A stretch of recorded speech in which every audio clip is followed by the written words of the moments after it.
Welcome to Town Hall, folks. It's 7:30, and we're going to get started with our meeting for tonight. So if you can find a seat. The first thing we're going to do is we're going to have our Deputy Town Clerk take attendance, and then we're going to pledge allegiance to the flag. Jerry? Good evening. Welcome to the Town of Orangetown. This is a regular Town Board meeting of Tuesday, October 24th. And on a roll call, Councilman Troy? Present. Councilman Divany? Here. Councilman Valentine? Here. Councilman Batari? Here. And Supervisor Stewart? Here. And I ask Esther Baitler to please lead us in the pledge.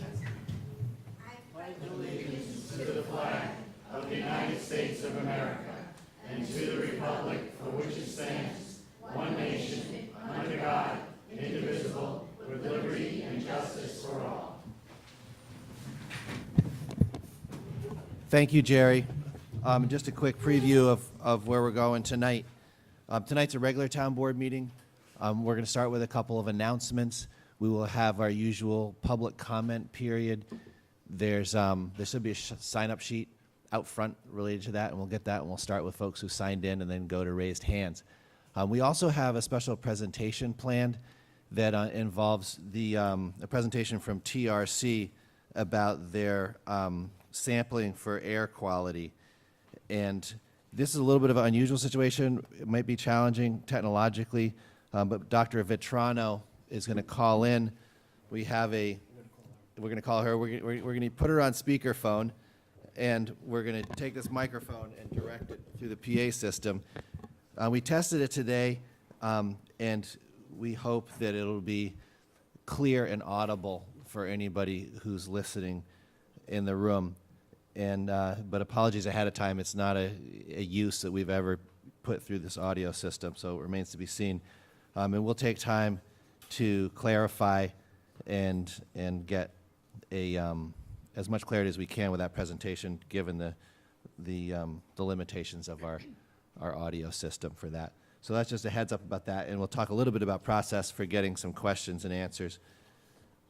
But then, since that call is supposed to start at 7:45, and we have a few minutes, I just want to make a couple of other announcements, and then we'll start with our public comment on other items unrelated to air quality. There's a very important Veterans Day ceremony on November 5th. If everybody could please try to come out.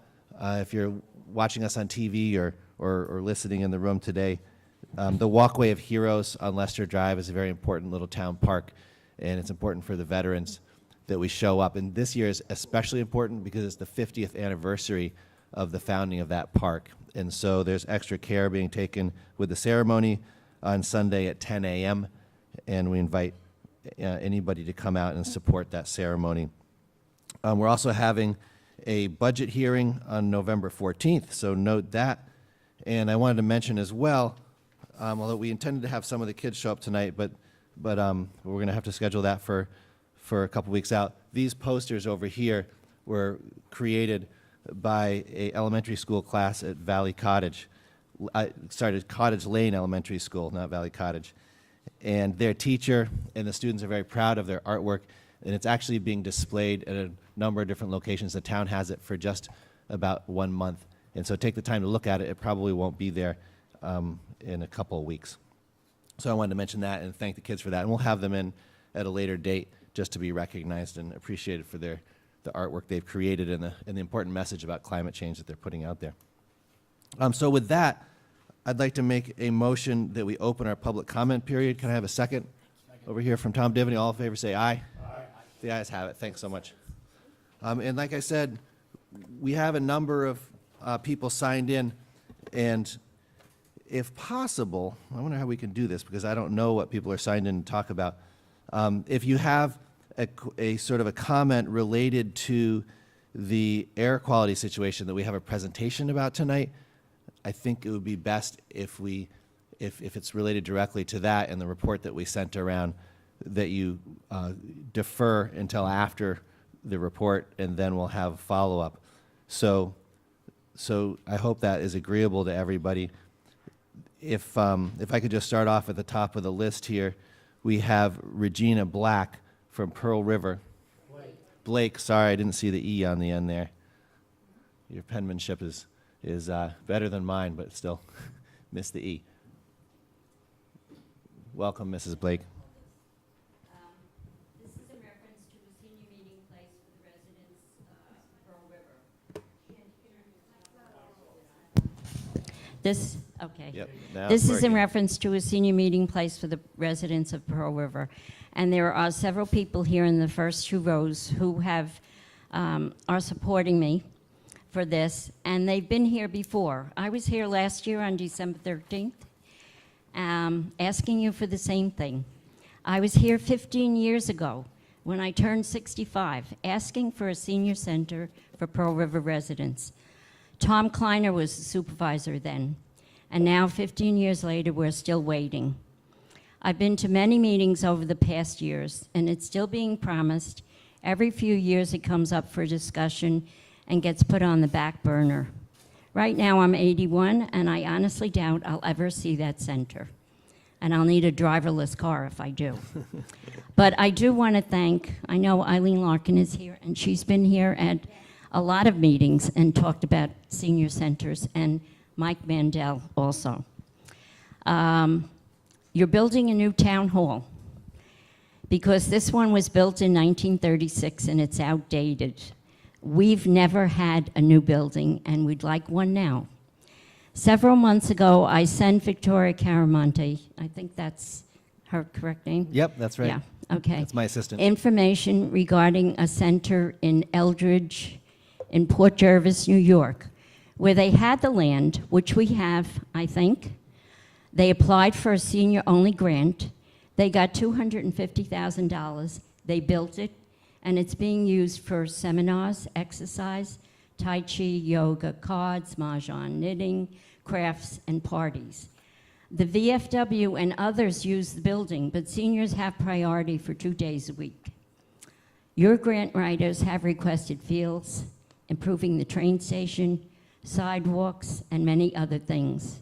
And if they would start right now, which they were going to do last year, they might come up with enough money to give us what we deserve. We have paid taxes for over 50 years, volunteered for Little League, soccer, football, baseball, and have helped build the many fields we have. We are community committed and vote consistently and in large numbers. And if that sounds familiar to you, this is what I said last year. But we're asking you now to come through for us, not in the next 10 or 15 years, but now. Thank you. Respectfully submitted. Thank you.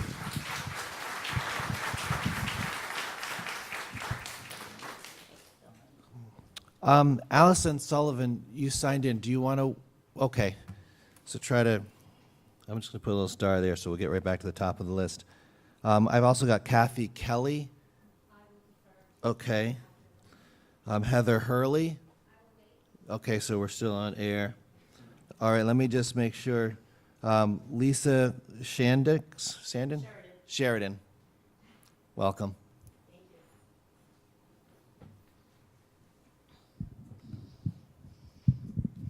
Good evening, Lisa Sheridan, resident of Pearl River. You're going to hear a few of us here tonight talking about the hillside property. I know that some of you are going to say right off the bat, as you have in the past, that this developer bought the land fairly and is allowed to build what he wants here. But the bottom line is that in 2007, the notification laws were interpreted to exclude the residents, preventing us from stopping this at the early stages. And in 2016, the planning board gave final approval after dismissing every concern brought up by the community and based on a 9-year-old improperly done environmental review. So maybe this developer has a right to build, but we all know that this was never handled correctly by the planning board or the zoning board. In addition, where does this developer's rights end and the community's rights begin? Just because someone buys a piece of property, it does not give them an automatic right to do anything they want with it. That's why we have codes and why those codes should be enforced. It seems as though developers seem to get much more leeway with the interpretation of the codes. What they deem to be good enough is what this town seems to go along with. For any resident who does not follow the letter of the law or jump through every piece of red tape thrown at them, there are no adjustments made. How much does a resident need to spend in this town to have the same treatment? So, as our opening statement here tonight, it may or may not be too late for the Hillside Project, but the action of this board and those appointed by this board will no longer go unnoticed. We're not a group of crazy zealots. We are rightfully concerned citizens. We have seen what you're capable of, and we will no longer stand for it. Thank you.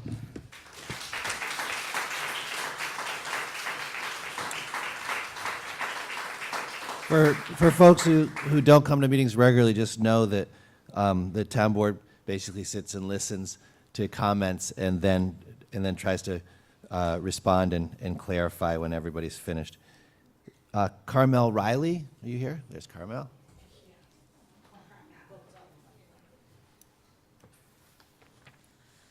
Carmel Riley, Pearl River, New York. Good evening, Supervisor Stewart and members of the Town Board. The Hillside Project contemplates the development of a large storage facility in an area designated as a 100-year floodplain along wetlands and the Muddy Creek. A 100-year floodplain is by definition an area where there is 1% chance of flooding in a given year. Anyone familiar with this area in Pearl River knows that, in fact, this area floods with much greater regularity. The cause is twofold.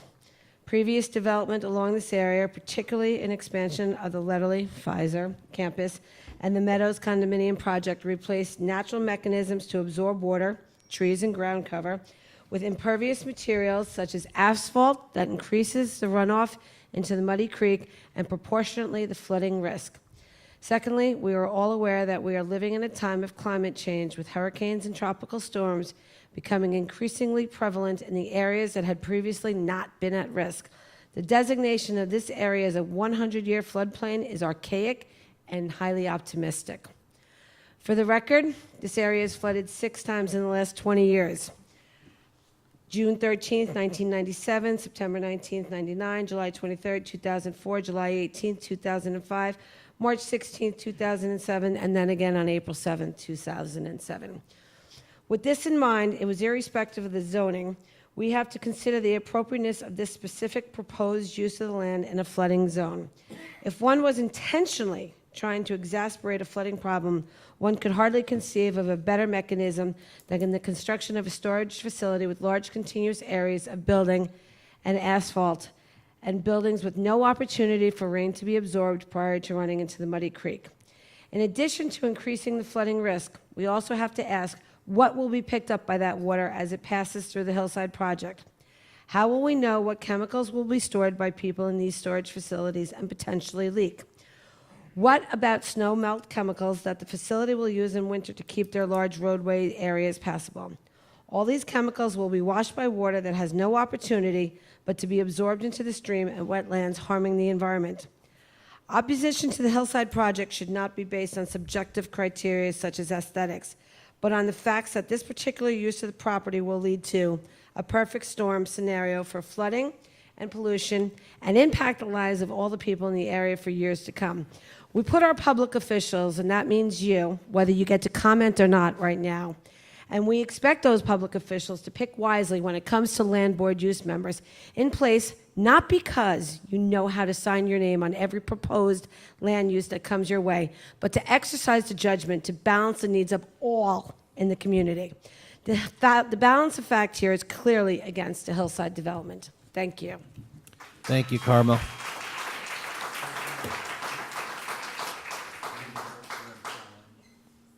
Is it, what time is it?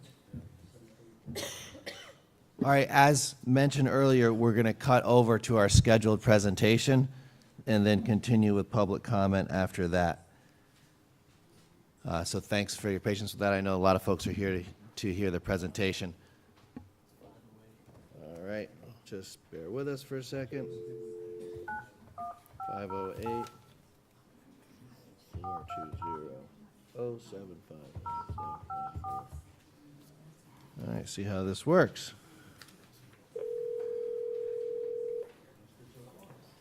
Carapitano. Hi, doctor, how are you? Good. How are you? I'm good. So listen, thank you, first of all. This is Andy Stewart, Town Supervisor. I'm sitting here with Tom Diven, the other members of the Town Council, and we have a room full of people here for our town board meeting, many of whom are eager to hear your presentation on the report by your company TRC regarding the results of the air pollution sampling in the vicinity of the Aloof facility. As I told folks sitting here a few minutes ago, we've never actually had a presentation that went from a conference speakerphone through the PA system and out into the room. So we're going to have to ask for your patience a bit. I may have to stop you and ask you to repeat things. And if, in all cases, if you could just speak as slowly, clearly, and loudly as is comfortable for you, I think that we'll have a pretty good ability to hear what you're saying, even at the back of the room there, because we're running it through a speaker system. But please bear with me. What our goal is to have you briefly present the results of your study with a focus on anything that relates to public health. Essentially, we know that odor is also an issue, but that this report pertains mostly to the question of health. And then we're going to have a couple of questions from members of the town board. We also have some questions from members of the public, and if we're really good, maybe we'll be able to take a couple of questions on the fly from the floor. You won't be able to hear them, but we will repeat them for you and look to spend maybe 25 minutes or so on this before we get back to other questions before the town board tonight, knowing, of course, that we'll have to follow up with other questions that probably will get kind of jogged loose, and we'll get them via email in the next few days and then send them to you. Okay, how does that sound as a process? Sounds good. Okay. Now hold on a second. I'm going to put the microphone right next to the speakerphone here. So, all right, hold on. Just try saying your name there and see if people can hear it. Sure. My name is Karen Vetrano. I am a senior toxicologist and human health risk assessor with TRC Environmental Corporation. I'm seeing people happy with the sound level, even in the back row. So thank you. That was great. The way you were speaking was great. So fire away, Doctor. Appreciate it. Sure. Well, first, again, I'll give you a little background on my own experience. As I mentioned, I'm a toxicologist. I have both a Bachelor of Science as well as a PhD in toxicology. I've been with TRC for a little over 27 years. My expertise is in human health risk assessment, both in evaluating exposure to air toxics as well as doing human health risk assessment for Superfund hazardous waste sites. So I was asked to review the air sampling results that one of my coworkers, TRC, collected samples using SUMA canisters and analyzed them for VOCs, the volatile organic compounds, and was asked to look at them in terms of human health and what it would mean in terms of community exposure. So in that original report, so the samples, so just going back a little bit, the samples were a 24-hour sample, and the results were collected against, or were compared against New York State DEC's SGC, short-term guideline concentrations, and their AGCs, which are annual guideline concentrations. So these are concentrations that were developed by the state primarily for their permitted facilities. So these facilities would evaluate what their emissions, so stack emissions, what those emissions were going to be. They used a dispersion model developed by EPA, and so essentially what that does is take what the concentration is coming out of the stack, and then has various inputs as opposed, how high is the stack, what's the flow rate of the air coming out of the stack, the temperature, which would influence how high the plume would go. And that model would actually give you air concentrations at specific receptor points, so specific locations within the community around a facility. And so the DEC specifically says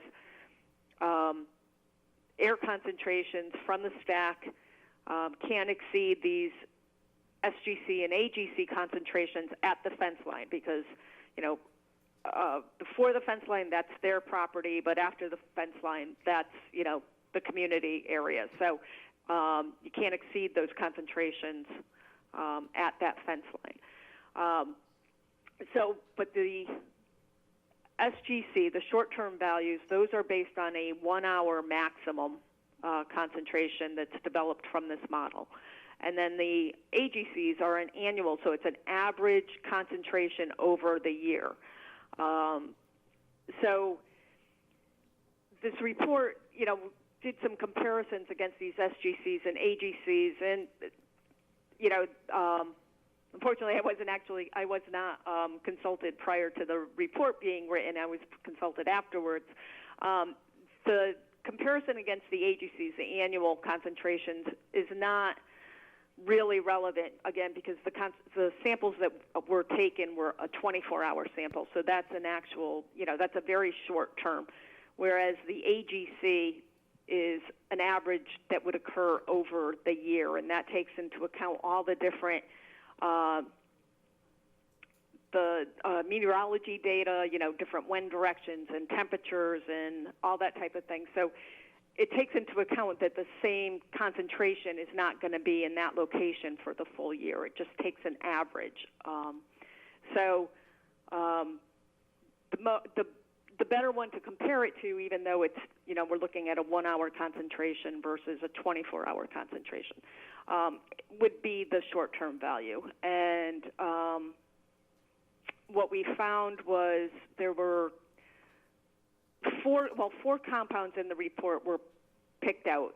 Acrolein as exceeding both the short-term value and the annual value. Benzene exceeded its annual value.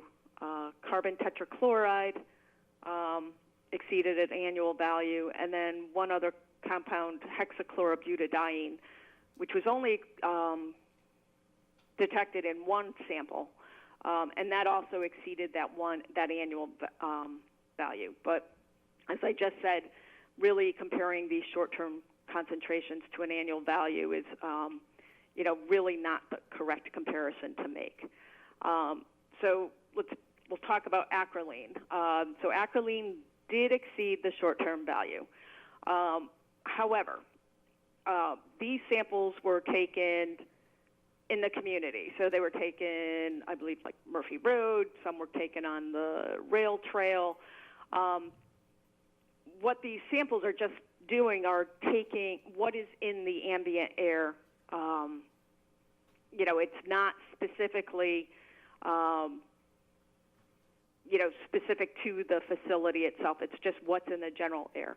So acrolein is ubiquitous. It's a very common constituent. It's commonly found in car exhaust. It's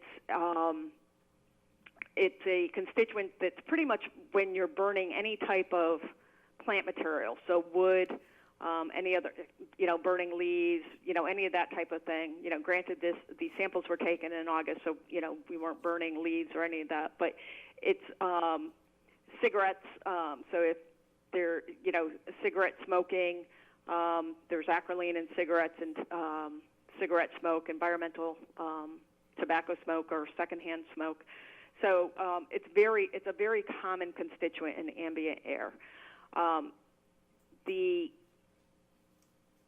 short-term guideline value was developed. So the main health effect that acrolein has on a short-term basis is that it's an irritant. So at concentrations in the hundreds of micrograms per cubic meter.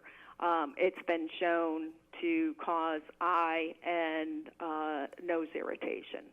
And so the way this SGC was developed was in a study with human volunteers who just actually volunteered to sit in a room, and they pumped concentrations of acrolein into the room at various concentrations. The lowest concentration tested caused eye irritation, so that was about, I think, 137 micrograms per cubic meter over a course of 5 minutes or so. So what they ended up doing was, and actually this value was originally developed by California EPA. So they did a search of the peer-reviewed literature. They found this study. It was conducted according to good laboratory practices, and they considered it to be a valid study. So they took this concentration, which is called the lowest observable adverse effect level, and applied uncertainty factors, which are essentially safety factors. They said, okay, because this study only, the lowest dose caused an effect, but they didn't test anything lower to get, to see what concentration wouldn't cause an effect. We're going to apply an uncertainty factor of 6. And then they said, okay, because it was done in adults, we want to protect children and the elderly from any adverse effects, so we're going to apply an uncertainty factor of 10. So they have an uncertainty factor of 60. And so what they do is they take that 137 and they divide it by 60. And they say, okay, now this 2.5 micrograms per cubic meter, that's what we're going to consider to be a very safe level. It's very health protective, and we know that anything below this amount we know isn't going to cause any health effects.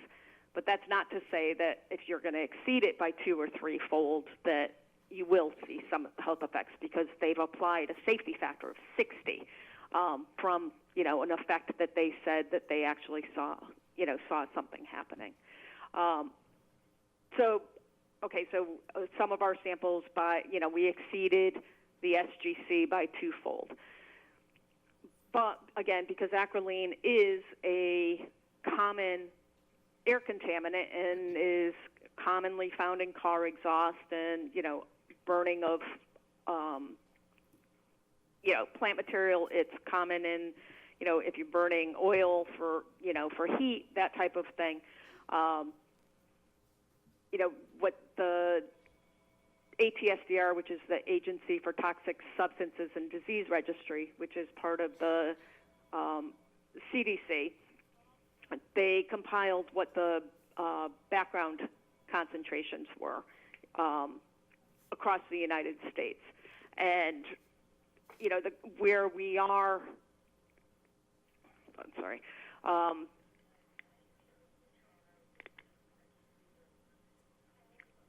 where we are is that the concentrations ranged from 1.1 to 7.3 micrograms per cubic meter. So all our measured concentrations were within that background concentration. I'm sorry. I'm sorry. Hold on for a second.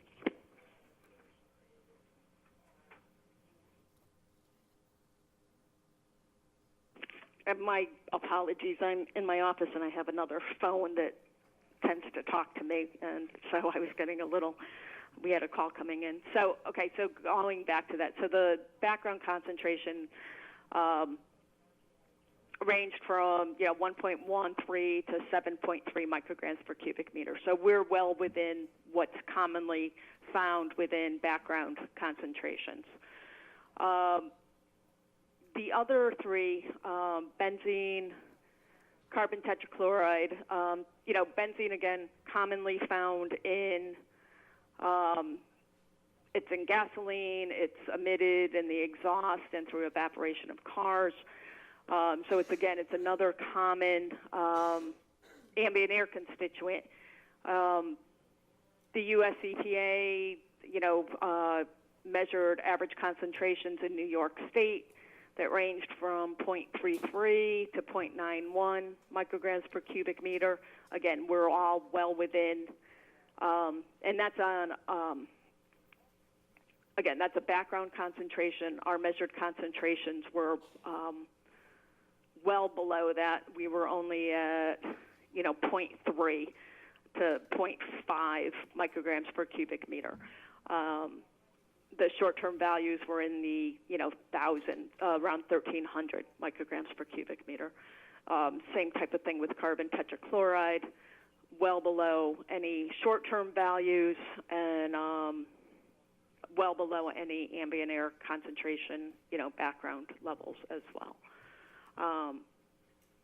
So, from these results, the concentrations that we're seeing they're pretty typical of what's just found in the ambient air, especially, around areas that have, high traffic areas, that type of thing. And in my opinion, are not concentrations that would be associated with health effects. These are, again, like I said, they're concentrations that are commonly found in outdoor air. Benzene, acrolein, they're found in indoor air as well. And like I said, they're pretty common out there. Unfortunately, our air is not pristine. It is you end up having a low level of chemical constituents just by virtue of our everyday activities. That's a great introduction to the results of your study, and we thank you for that. I think, Doctor, we're going to switch modes right here and take questions from the town board related to clarifications. I'm going to start out with Councilman Divany since he had a prior relationship. Do you want to start with any questions or clarifications for the? Yeah, she answered a lot of what I was going to ask, but hi, Karen, Tom Divany. Hi. Just to, if I know a lot of people may be concerned that walk the rail trail and that live in the area, and just so everyone knows, Karen was the odor expert who walked the rail trail for 5 days back in July and August, so she knows the area. She was running up and down that rail trail when she was down there. Honestly, and I had my bike too, and I was more afraid of riding my bike on 303 as opposed to, being exposed to anything. Yeah, honestly, these concentrations are, I would have no qualms with using the rail trail and being outside activities or any of that type of thing.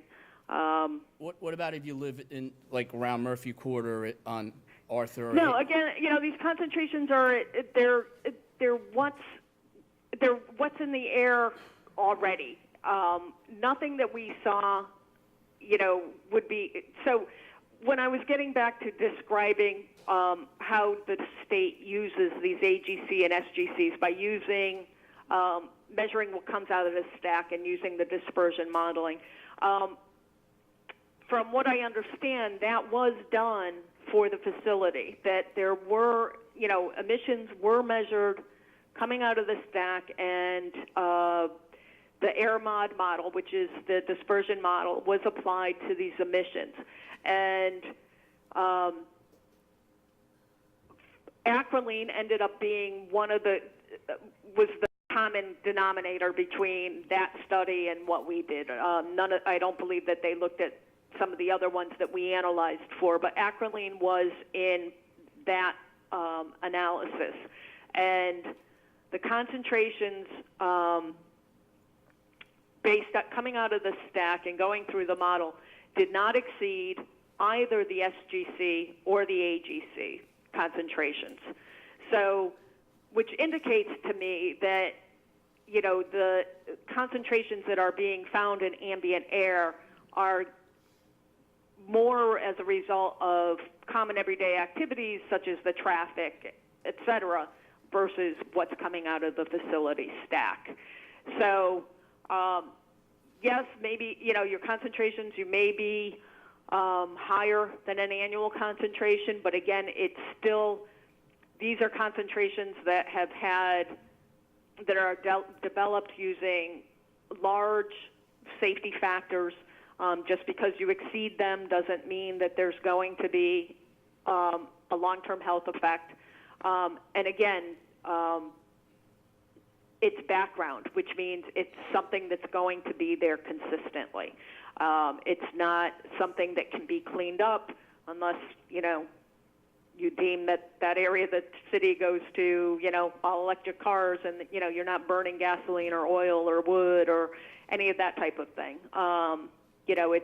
It's just something it's there all the time. And so it's not added a concentration that's going to be causing like an acute health effect, such as, the watery eyes and that type of thing. All right. I mean, you hit on most of the questions I have, because one of the questions was, were the concentrations in line with the average concentration of other communities? And I don't want to put words in your mouth, but I think you already answered that. Yes, and also to step back, that one of the recommendations that we've made and Tom's agreed to is that I guess there's going to be another round of sampling, and so one of the things that we want to look at is to do a local background evaluation as well, just to get to see what that local what their local ambient air really looks like, as opposed to using the data that we used was peer-reviewed data, but it was it was not specific to Blauvelt or Orangeburg itself. So. And by that, I talked to Dr. Ventrano. What we want to do is do testing in other areas of Orangetown to find out how this area compares against, say, Pearl River or Tappan. So that's something we can do. We will do a second round of testing once Aloof installs this ventilation system and turns it on to see how the samples have changed. So Dr. Ventrano suggested it about doing it near 303, but it makes sense to do maybe 304 in other areas of town. And the last question I think you also hit on is that, is it possible to completely eliminate these chemicals? And again, I don't want to put words in your mouth, but I think you already answered that. Yeah, no, again, it's because they are pretty ubiquitous. They're a consequence of our everyday activities. That there is always going to be a low level, of these types of chemicals in our ambient air. Okay. That's all I have. Does anyone else on the board want to ask? Yeah, I do. I wanted to ask Dr. Petrano if she experienced the noxious smells on different days and on different parts of the area there when she was doing the testing. Did you hear that question, Doctor? Yeah, whether I had actually smelled some of the odors. There were a few days that I did detect an odor. It was nothing that was really very strong. So I don't know if any of you saw me walking around with this. It was called the Nasal Ranger. So I had this, it was like a face mask. They had this big tube associated to it. So I was walking around the bike trail and through the neighborhoods with this thing. So, so what this is it's called a field olfactometer. So it makes there's a dial that has apertures, like little holes, that allows a certain amount of ambient air come through, and then it gets diluted with air that comes through carbon filters. And so so I can go anywhere from a 2-fold dilution of regular air up to a 60-fold dilution. And I believe, and I'm sorry, I did not get, here, I'm just opening up the report and the table of the results. I believe I only had a few instances where I did smell something, but really it was nothing. It was actually less than a twofold dilution, meaning I was able to smell it just in the ambient air without using the nasal ranger, but once that I made it as low as just a twofold dilution, I was unable to smell anything. And there were, like I said, there were a few instances that I did smell like a hot plastic chemical type of odor, but it was, very infrequent. I was getting a lot more, probably I think the second day I was there, I think I probably had 2 or 3 instances of actually smelling that odor. But again, it was nothing more, it was less than a twofold dilution. Just to follow up on that, because this is exactly following up on Dennis, and then I'll go to Paul. The question as to the overlap in sampling of the ambient air with odor incidents, because, was that a part of the study to try to capture air samples during odor incidents, and how did that affect your analysis? I think the VOC sampling was conducted after I was there. I was there the first week of August. Okay, so it's a separate bunch of- So But I that's was included in doing, this what report. essentially what I did was, I went out, I did essentially 1, 2, 3, I did like 4 to 5 circuits a day, starting at Mountain View and Glenshaw, and then just went up the bike trail and then went through the neighborhoods and then came back down 303 and just made that big loop. And so I was doing that about 5 times a day. I actually, there was one day that an odor complaint had come in the morning, but by the time that it was relayed to me, it was probably about a half hour to an hour or so after the complaint came in. So although I went to the location to try to see if I could verify the complaint, I think too much time had already gone by. So, at that time I was unable to verify that, the complaint itself in that location. But in terms of the ambient air sampling that took place after I was there doing the odor survey. But Doctor, I have one quick question. My name is Paul Valentine. I'm a councilman. I live in Blauvelt. My commute from my office to my house is right down Erie Street. So I'm in this area all day long with my kids and my grandkids. So I live here and I work here. Do I have anything to be worried about? In simple layman's terms, do I have anything to be worried about? No. Thank you. Andy, to that question that you asked, Dr. Ventrano did take the sampling that was done in response to odor complaints. We did, I think there was 10, and it is included in the report that she has written up. Oh, those, the resident complaints, is that the resident? The resident air samples with the 1 hour to 2 hour Okay, so those were 1 hour samples. So again, those were pretty much, they were still in line with what, with those 24-hour samples. They really were not significantly different from those samples. So, which again tells me that, that it's pretty much in general, what, the concentrations that are in the ambient air. And so based on that, again, I think it's typical of what's in the location, just based on, everyday activities that's going on there. And, I don't believe that they're attributable to the facility. And, at the concentrations that I was seeing, that I do not believe that, there's, any health effects would be expected from those concentrations, exposure to that. Jerry Vitari has a question. Doctor, the burning of plastic, would that leave these chemicals in the air? Would that produce them to be in the air? Hold on. Not chemicals like the benzene. Let's see.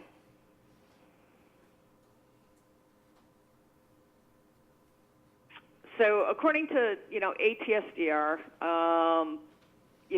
primarily the types of things that, it's going to be,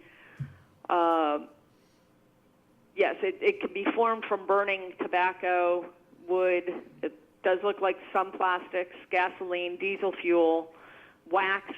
If you're cooking and you're heating animal and, vegetable fats and oil at high temperature, the human body actually produces acrolein in very small amounts.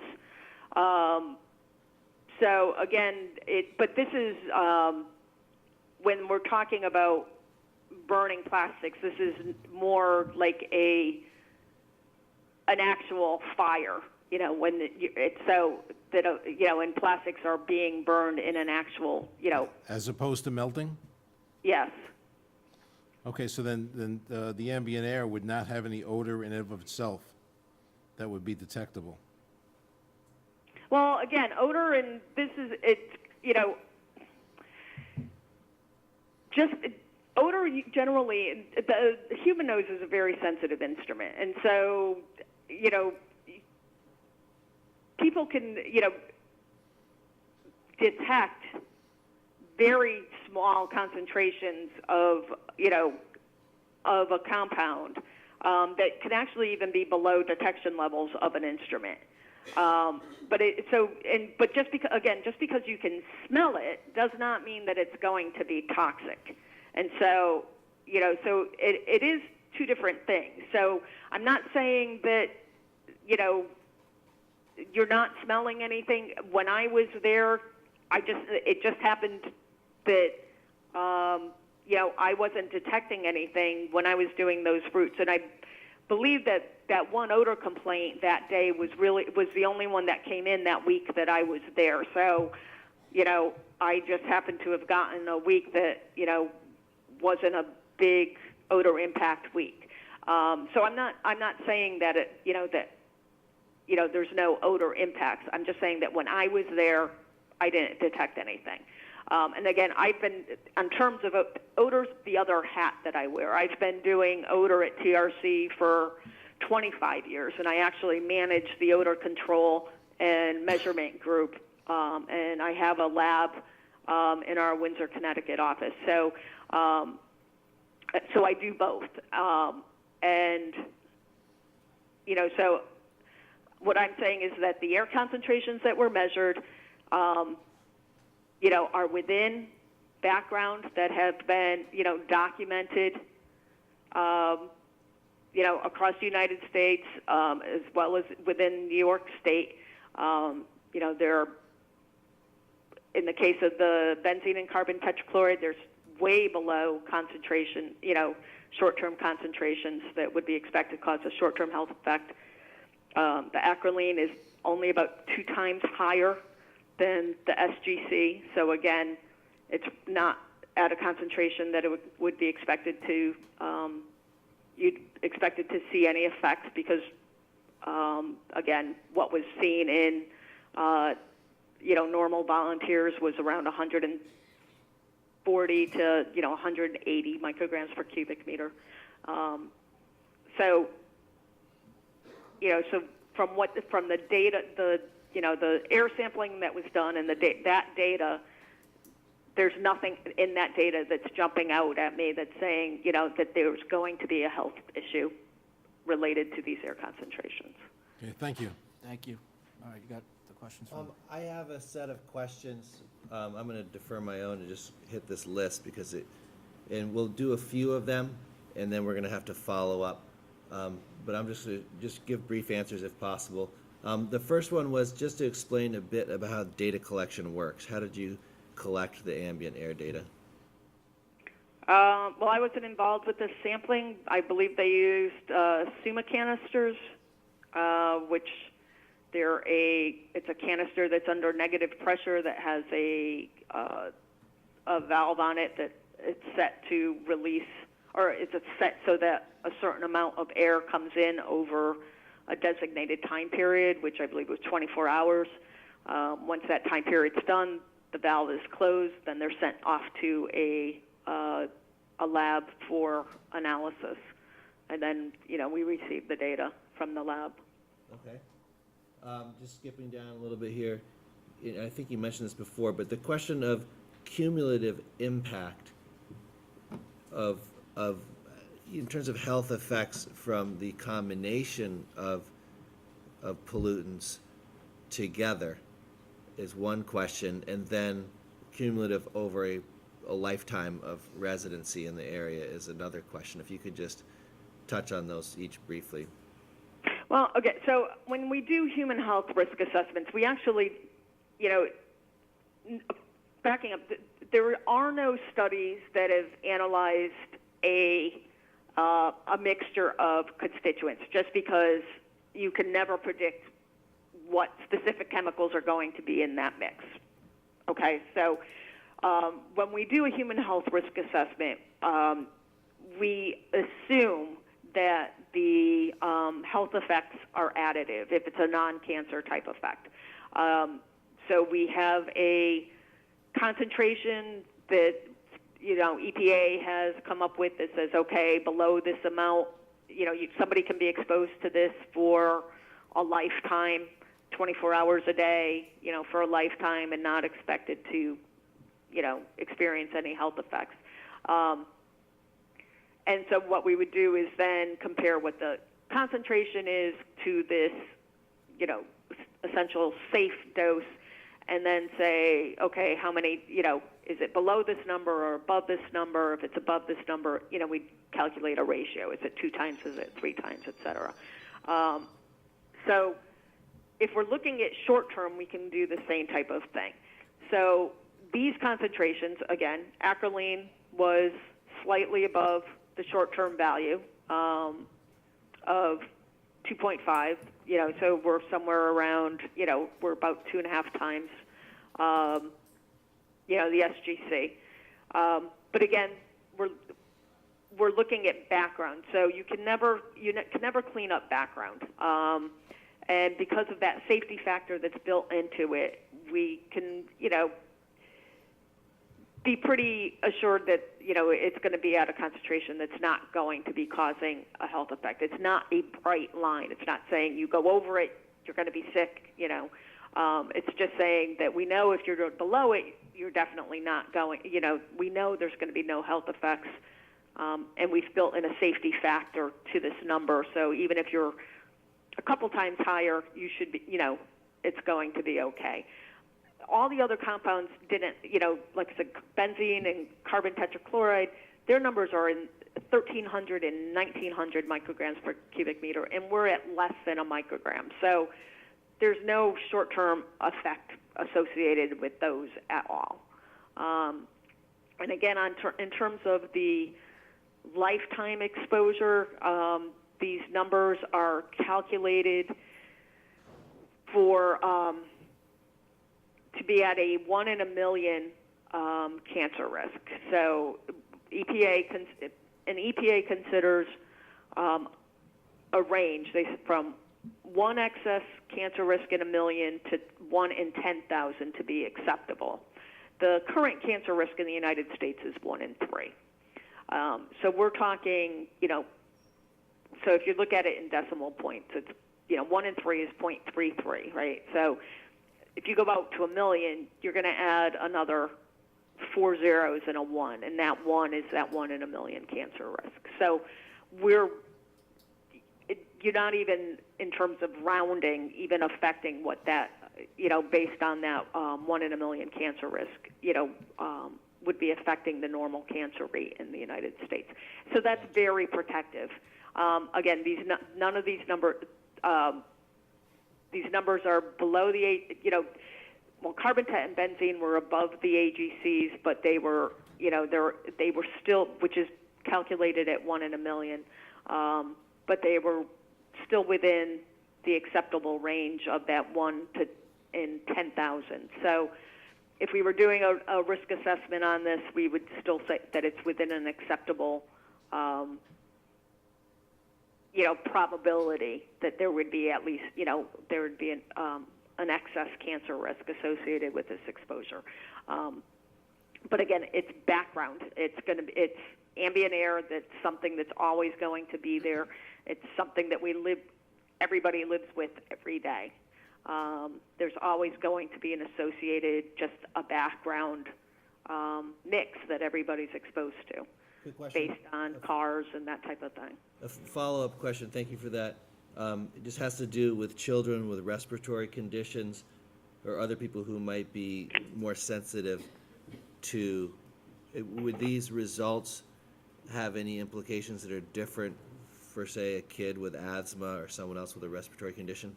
Well, so the acrolein number, when I was describing putting in those uncertainty factors, they put in that uncertainty factor of 10 to as a safety factor for sensitive individuals. Okay, I remember you said that. Yeah, so so they're taking that concentration in a normal person and reducing it by first a factor of 6 because they only saw lowest dose. They didn't have a no observed effect level, and then on top of that, they reduced it again by 10 to say, okay, now we want to put an extra factor in there to for kids or the elderly, so sensitive individuals. So that's already built into that number. We could go on like this, getting more and more detailed questions from you, but we do have a lot of other business to take care of tonight, and there will always be leftover questions that we need to consolidate and send to you via email. That's fine.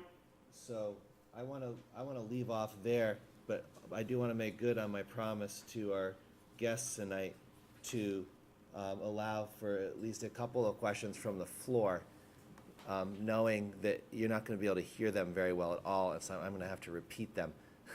So I'm going to start with people who signed in to the sheet here, who deferred their questions until after your presentation. So I'll start with Allison Sullivan. Allison, are you still here? Okay, so you're deferring. Kathy Kelly. Yes, hi. I would like you to ask the doctor, though I appreciate her. Kathy, could you just come up to the, Right, this doesn't count as my 3 minutes, right? No. if you want to make a public comment later, then hopefully it won't repeat what you're about to ask. Hi, Dr. Ventrano. This is Dr. Kathleen Kelly. What I'd like to know is I appreciate your expertise in toxicology, master's and PhD prepared. What I'd like to know is what exactly is your expertise and training in health risk? The question had to do with your training or credentials in health risk assessment. I have 27 years of experience conducting human health risk assessments for US EPA, for New York State, and various other states under federal and state guidance. Okay. I also am work on behalf of 2 state agencies as well as the government of Puerto Rico as a regulator and reviewing risk assessments conducted by others that are then submitted to the state. Right, but do you have any medical degree? She wants to know if you have a medical degree, and then we're going to go on to the next question. No, I have a PhD in toxicology, and generally, human health risk assessors are toxicologists. You don't usually get medical doctors doing environmental human health risk assessment. Thank you. Heather Hurley? All right, you're deferring. Let's see. Ask if there's anybody else. Anyone else have a question? Yeah, for specifically for the doctor, yes, the striped shirt. Is acrolein a mutagen? The gentleman wants to know. No. All right, another hand up. Yes, ma'am, in the back there with the glasses and the black sleeve. You, You. right Yeah, there. you. What are the most likely causes of odor that residents are complaining about? Does your study cover the causes of the odors the residents are smelling? Which study? Okay. Which one are we talking about? The odor study or? The question is, what are the most likely causes of the odors that we've been smelling? Well, in terms of the odor study that I did, I just did a survey of the neighborhood. So if Generally, when I go in, if I'm doing a comprehensive odor study, I'm at the facility. I'm doing a inspection of the facility. We actually take samples from the stack itself and then bring them back to my laboratory, where I actually have a volunteer. Well, I do pay them, but they are it's an odor panel of 7 people that actually smell odor samples. And I kind of describe this field olfactometer. I have an olfactometer in my laboratory, which essentially makes dilutions of, the odorous air. And so I have these people smell these samples, and they provide odor character and, what it smells like and that type of thing. And then, so, I generally do a full when I do that type of study, I do a comprehensive study. At this point, all I've done is the odor survey, and that's just documenting the types of odors that I smelled and where I smelled them. I mean, I didn't just smell, the hot plastic and the chemical odors. There were asphalt odors. Over by the barbecue joint, I was smelling barbecue. Somebody cut their grass. So, I mean, I documented all the odors that I smelled, and there were a few instances, like I said, that I smelled those chemical odors. But in terms of actual what it was causing, I'm assuming those odors were coming from the facility because the wind direction was correct, but I haven't done direct sampling at the facility itself. Right, that's been other studies. That didn't really answer my question. What I was asking was, in her expert opinion, what are the chemicals that she thinks would be causing the smells that people are reporting? This question, it might not be for you because there were others involved with evaluating the facility itself and the stack test for odor-causing chemicals. But the question is, in your experience, what would be the chemicals causing the odors we're smelling? Is that something that you can answer? Yeah, no, I can't, not at this point, unless I don't have the actual stack analysis data to actually look at that and then compare it with, odor threshold values and then known odor characters. And the other thing is that it's a mixture. What's coming out of the stack is going to be a mixture of various chemicals. It's not necessarily that you can actually pinpoint one exact odorant. It's probably a mixture of odors and so various chemicals. But I can't speak to that at this point. Okay, I see a hand up way in the back, purple sleeve. Yes, when the doctors start discussing the extent to which the 24-hour measure is not comparable to the year measure, she said that she wished she had been consulted prior to the study. So my question is, how would she have designed the study, the sampling, and what kind of sampling would she have used to collect data that are comparable to the standards? Because now she's comparing a 24-hour measure with a 1-hour measure. And so how would she have done the study to get good data?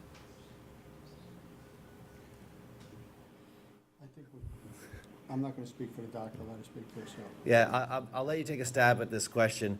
It essentially is, you had mentioned you had your involvement with the design of the study No. was, I think I got it. Can you let her repeat her question? All right, go ahead and repeat your question. Yes, thank you. You mentioned at first that when you were discussing that the 24-hour measure is not comparable to the 1-year measure, you stated that you wish you had been consulted prior to the study.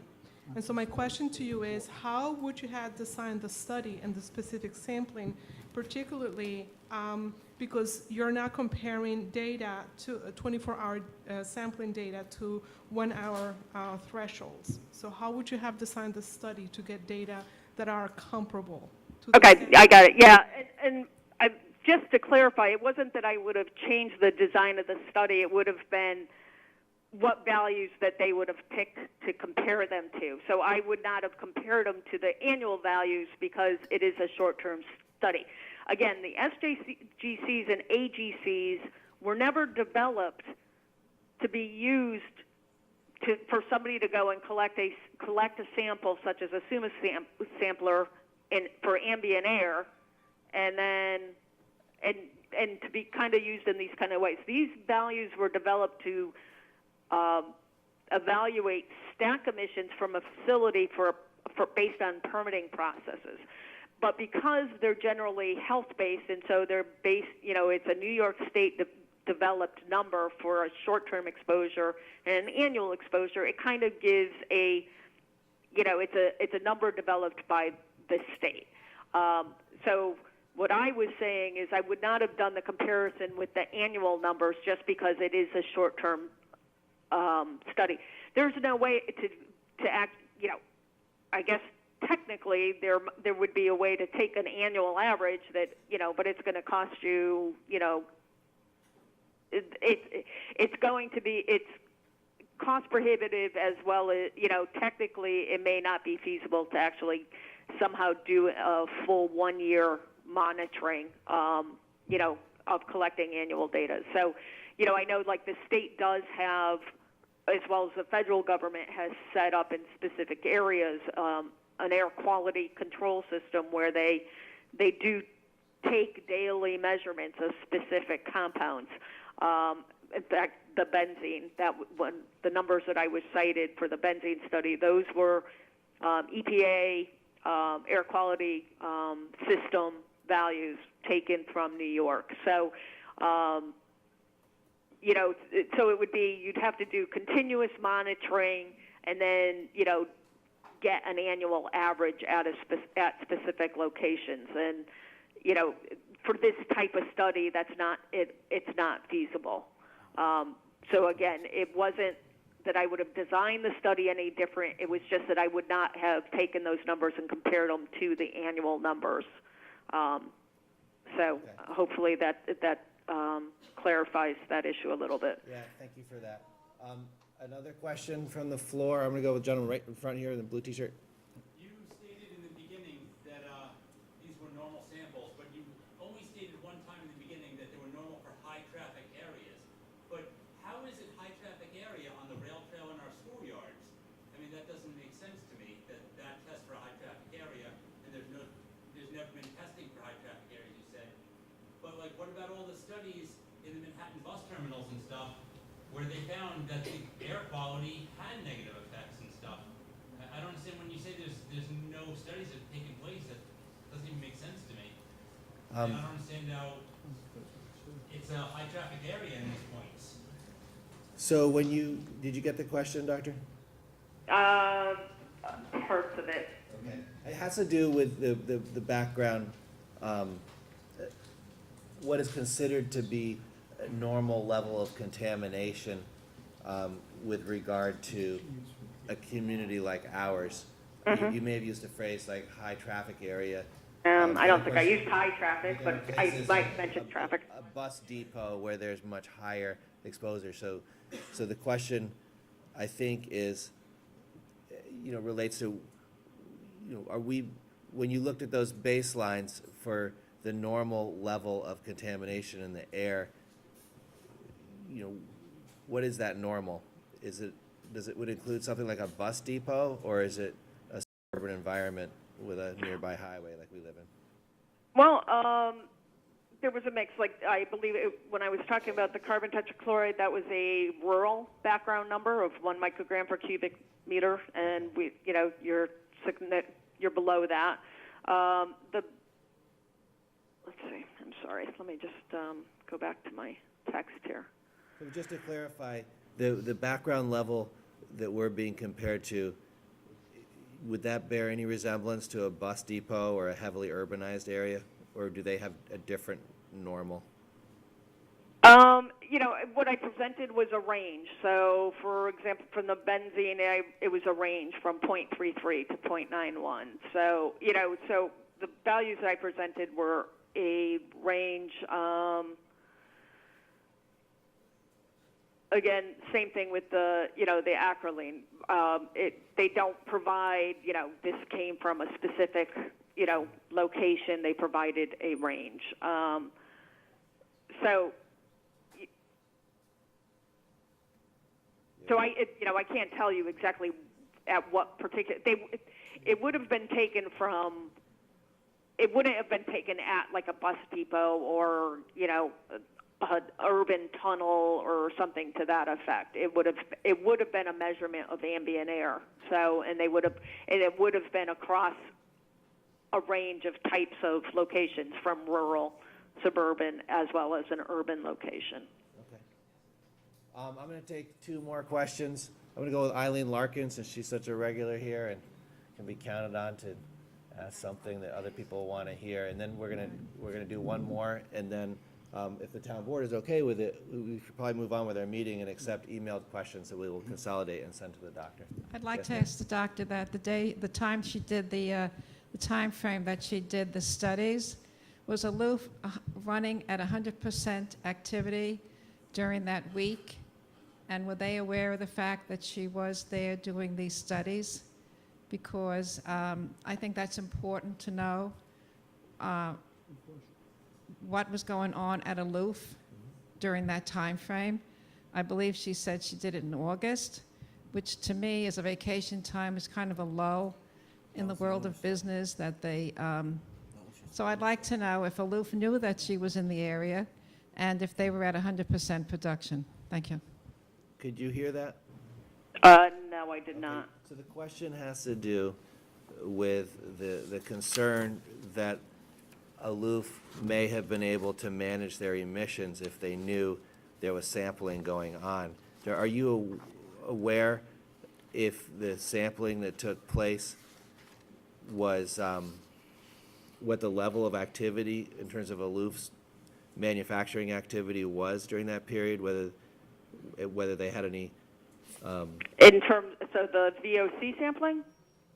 So this is for the report that we just submitted.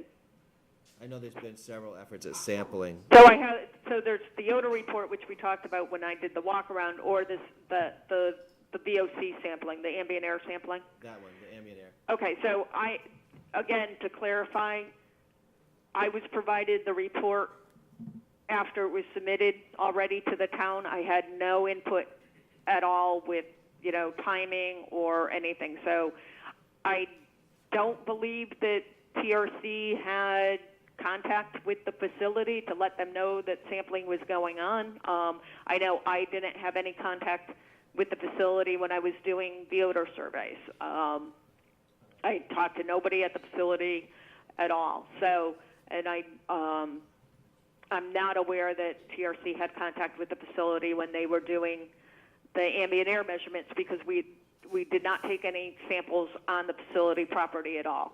So it was in the, you know, it was only in the surrounding neighborhoods. So as far as I know, we did not. We can most certainly, you know, if among those questions, you know, that you're submitting by email, if you can resubmit this one as well, I can double check with the project manager who was in charge of the sampling to verify that information. But like I said, as far as I know, we had no contact at all with the facility. And just to add to that, we did do canister sampling by residents that were in direct response to odor events in the community. So what would happen was someone would smell a certain smell in the community. Certain volunteers were shown how to use these canisters, and they would deploy these canisters for 1 to 2 hours to sample that odor. And the report says that those 1 to 2 hour samples are almost on par with the ones they've done in the summer. So, I mean, we were reacting to an actual odor event. So, you know, I don't know how they could know we were going to measure that sample. We're reacting to the smells that occurred. I just wanted to add to that. Okay, I'm gonna take one more question, the hand up in the back there. Excuse me? Sorry. I see a hand up. It looks like Allison. Yes, I just have something to add to what actually Tom Dippin is saying. You know, the interesting thing about taking those samples was we would report the odor, and then the DEC would tell Aloof that we reported the odor, and then we would take the air samples. And I understand the odor was going on during most of those samples, but they were always aware of what was going on. Yeah, it's an unfortunate reality that that they've been aware of our concerns about odor for a long time, and for a long time it didn't make any difference whatsoever in their behavior. So I think that, unfortunately, maybe they're able to sort of jimmy their production if they think some air sampling is going on, but it seems like they've basically been oblivious to our concerns, and have only responded to court cases and DEC and town permitting. I think we need to, we're going to wrap up this presentation by the doctor, and we're going to continue on with our public comment period, and folks maybe want to speak to this issue some more, but we're going to let her go because she didn't sign up to be here for too long tonight. We very much appreciate your information tonight, and we will have more questions for you via email, Dr. Vitrano. We really appreciate the time you've taken tonight and the work that you've done for the town so far. Andy and I were talking about it. We will forward the questions, but we will forward them in batches just so Dr. Ventrano can answer them at one time instead of, one at a time, because it just is not efficient. So you can get us the emails. I talked to Dr. Ventrano a number of times. If you have questions, just email it to the entire town board. I'll make sure that she gets it, and we'll get your responses back from Dr. Ventrano. Thank you, Doctor. That's all for tonight. Okay. Thank you, Karen. Okay. Well, that was a first, and I think it went pretty well. And we'll have plenty of interest in follow-up on that as well. And I have a list of questions here. I think we made it through 6 or 7 out of the 16 here. I thank everybody for being respectful and kind of keeping quiet so that we could hear what she was saying. Let's continue with our public comment period now. Just one quick thing. Is November 10th the new date from Aloof that they're having the equipment in? The equipment is here tomorrow. But I'm saying when it's installed. The equipment's here tomorrow, and I was advised it would take 6 days, but we were advised the equipment would be here 2 months ago, Dennis. So. No, I agree with that. The date keeps moving out. But I thought that the DEC was giving them November 10th. George said that there was a turn-on date, installed and running on November 11th. And That date has changed. we're all going to want to see that in black and white, and of course, we're going to want to experience a dramatically reduced odor problem, and hope that is actually what happens. So let's set aside that just for a minute, get back to our list.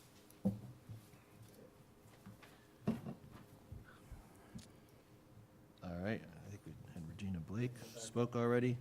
Well, you got to go back to Allison. Yeah, okay, so Allison, you were at the top of the list before, but you deferred to Kathy, so are you going to come up and, okay, great. And folks who might be here for the first time, we do have a 3-minute clock, and we thank people for being concise and trying not to repeat what others have said. All right. I just have first a question for all of you. Who has smelled the odor? I know Tom has. I think we all know smelled Andy it, yeah. has. You have? You've all smelled the odor we're talking about. Okay. All right. I just wanted to ask. I know, Dennis, you haven't. I know, and I know why. Okay, so I don't have to tell you why. Okay, thank you. All right. There's one thing that has become abundantly clear to me through the process, through this process. It is that at this present time, for various reasons, the Orangetown Board, the Planning Board, the ZBA, and the Building Department have limited ability to regulate manufacturers that already exist in this town. Mistakes and misjudgments of past boards are coming to the surface. A plastic bag manufacturer allowed to grow tremendously with little or no oversight. A company who knew how to work the system. A company with a lawyer who was friends with a building department director. A company who has fires, odor reports to the fire and the police department, odor complaints for years to the Rockland County Health Department. Hopefully these odors will go away in early November when Aloof finally finishes the work 8 weeks after the deadline that they gave the ZBA, or that the ZBA gave them. There have been 78 reports of odor over the past 8 weeks. 25 days out of 56 days, we had reports of odor out of those reports, how many times did anyone from the building department or town investigate Aloof or surrounding companies. Yesterday, we had 6 people in my neighborhood alone complain. Tom Divney, Joe Moran, and Guy showed to test the air, to which I am very grateful. But my question is this: why aren't you checking Aloof or Avery Dennison or Innovative Plastics or any of those manufacturers along that LI zone and determining where the odor is coming from and finding them on the spot? According to the DEC, Aloof admitted yesterday the odors were from them. They claimed to have had the roof open to prepare for installation. How can they be allowed to operate and spew odors with an open roof? This violates town codes on odor, and they openly admitted it. A couple days ago, the DEC, a gentleman from the DEC asked me, "Why would you stay?" I would think after 15 years, or 15 years, I would feel like you, but my frustration would have made me move. I was in disbelief. I couldn't believe someone would ask me that, especially from the DEC. Is this how the town board wants me to, what they want me to do? I could have just quietly sold my house and let others deal. But I love Orangetown, I love my neighborhood, and my family is here. What a cowardly question, and I hope you can do better.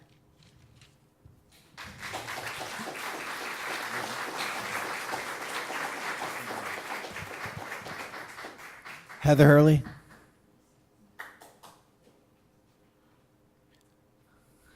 I'll get back to you. So I had Kathy checked off, but Kathy, if you would like to go first, go ahead.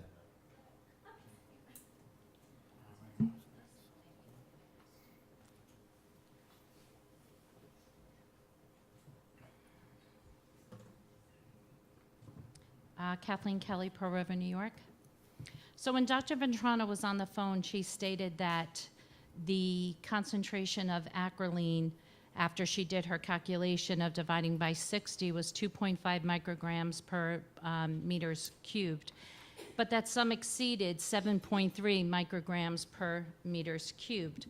I would like to remind everyone that those of us in the medical community with degrees in medicine in the medical community look to the research and the evidence to make sure that what we're saying is accurate if I'm discussing your health. And I would hope you would expect that from everyone who renders care for your health. The World Health Organization, who is the organization that actually is the one who you should refer to when discussing people's health, suggests that a tolerable acrolein intake is 7.5 micrograms per day. That's what they suggest. 7.5 micrograms per day. So imagine the people living near here at 8 hours at a time smelling that, if that's what the canister got in an hour or two. That's a little frightening to me. For the second thing is that the Dr. Ventrano, which I do absolutely respect her expertise in what she's saying, to say that things are ambient in the air and so that they're fine. Well, cigarette smoke is ambient in the air, but I wouldn't let my child sit next to someone who's smoking and take that in. And I don't think anyone here in the room would allow their child to sit next to someone who's smoking just because it's ambient air and it's always been in the air. That's not really fair. We protect our children even though it's considered okay. I'm glad they're doing a second round of testing, and I would really like it to be at times when people smell the smell strongly, because that's when we're going to get the true sense of what's going on. And I appreciate the question of where the range came from, because if the range is 1.1 to 7.3, and the range was taken in an urban area, not a rural area, our rural community is now quickly becoming an urban area, and I don't think that that's what we really want to do. And lastly, I read many of Dr. Ventrano's other reports and work that she's done in New York City as well as for other areas around New York. She specifically always discusses children and the cumulative effect on children because of their small airways, their developing brain, and their thin epidermis. I was conspicuously confused as to why this was all neglected to be noted in the report that was given to us regarding Aloof and the possible toxins coming out of that site. As well as she mentions athletes, because of their sweat and deep breathing, that exposes them more to these things coming in. Sweat sticks things to your skin, and deep breathing takes the toxins in. And the Dominican athletes are right in that area as well. So it was conspicuously absent. Thank you so much. Thank you. Heather Hurley?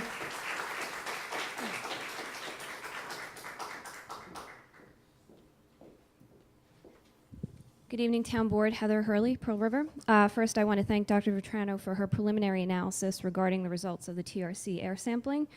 That said, I'd like to point out some facts surrounding the last 20 months of our work, research, and our own discoveries as they relate to the Phase 1 testing.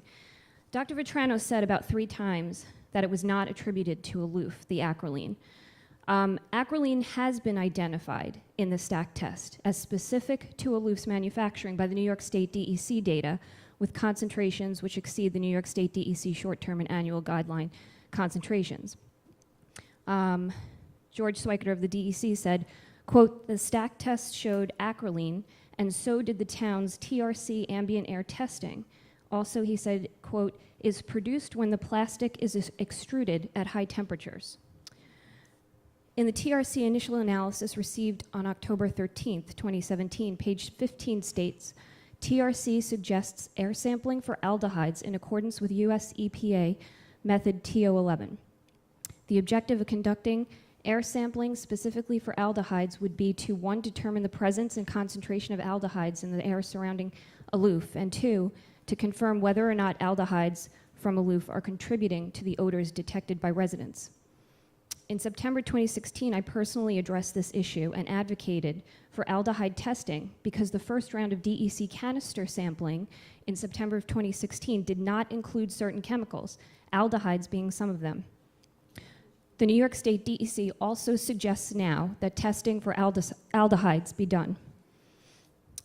On August 7th, 2017, the New York State DEC states in an email, quote, "During the stack test, we discovered that the air was more contaminated leaving the building than the air entering the carbon unit." On September 15th, 2017, the New York State DEC states in an email, quote, "You have to understand that during a stack test, the company is watching their operations very closely. No burning or high temperatures through the stacks. The inside of the building gets a blue haze and contaminants build up and then are released to the environment at a level above the odor threshold." And then he states about emissions, quote, "Fugitives are tough to get a hold of." Months ago, before the DEC required Aloof to implement an equipment upgrade, members of Clean Air for Orangetown advocated for chemical scrubbers to be installed after consulting with industry professionals. These comments were made by Clean Air for Orangetown to the New York State DEC via email and submitted by an independent community-hired company called Environmental Odor Consulting to provide technical expertise regarding the New York State DEC recommendations being made back in July 2017. The suggestions of requiring the installation for chemical scrubbers or biofilters were not considered by the New York State DEC at the time, but now, months later, the New York State DEC states, when pressed for an answer, quote, the removal efficiency of the carbon unit was extremely low, indicating that it is not an effective way to control aldehydes. We are in discussions with Aloof about a new control device, which leads to your Plan B question. Plan A is the ventilation upgrades to address the inside air that escapes as fugitive. Plan B, which we already are implementing, addresses the stack control equipment. We are currently having discussions with Aloof to change to a different, more efficient piece of control equipment. A scrubber, since all of the emissions are miscible, is being discussed. We will be implementing this Plan B in addition to Plan A to further reduce emissions. But when that will happen, the public remains in the dark because we don't know when that would be complete. And finally, the EPA National Enforcement Investigation Center, GMAP, monitored Aloof on August 27th, 2017, outside of the fence line. This unit consists of labor absorption technology in the form of an integrated cavity output for methane and other chemicals, a differential ultraviolet absorption spectrometer for benzene, toluene, ethylbenzene, and xylene measurements, a global positioning system and other pieces of equipment, and a collection station for air canister sampling located in a mobile device, and stated, quote, "If the readings are higher than expected, we would want to investigate. As of this meeting, we have not received these EPA results, and we're advised that they will not be available until sometime in November." And then one last part is that, again, that the resident canisters that were deployed, that the 1 hour ones, they were taken during odor events, and they are comparable to the 24-hour samples. And in closing, the receipt of this preliminary analysis does not mean that we are finished with our work. We look forward to obtaining more opinions on this data, an analysis of the 626-page stack test result, and analysis by additional medical professionals. Thank you. Thank you.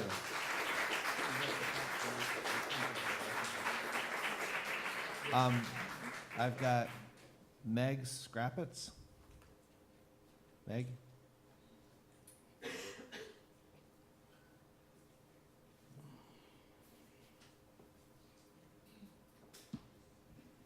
Meg Scrappitz, Pearl River. Some of you may have seen our signs, when the trees come down, blame the town. Why are we blaming the town? The Orangetown Office of Building, Planning, and Enforcement failed us in 2007 when they allowed the developer's attorney to interpret the notification laws in such a way that excluded those of us living directly across the street from the project, when the code required notification for adjacent property owners and those across the street. The planning board failed us in 2007 when they granted preliminary approval for this project with a short form environmental review instead of a long form, which had been required in 1985 when GTO Trucking sought to develop the same tract of land. The trees coming down are in a 100-year flood zone and adjacent to wetlands. The zoning board failed us in 2008 when they gave a variance to allow for 24-hour storage units to be built across from a residential neighborhood. The property is not zoned for such a business. The planning board failed us again in 2016 when they approved the developer's plans with dozens of conditions and based on a short-form environmental review that had been performed 9 years before. How are you going to rectify these failures? Who is keeping an eye on the construction to make sure what few rules are being applied are enforced? Give us some comfort level that now and in the future you will be making sure that the letter of the law is followed. Thank you.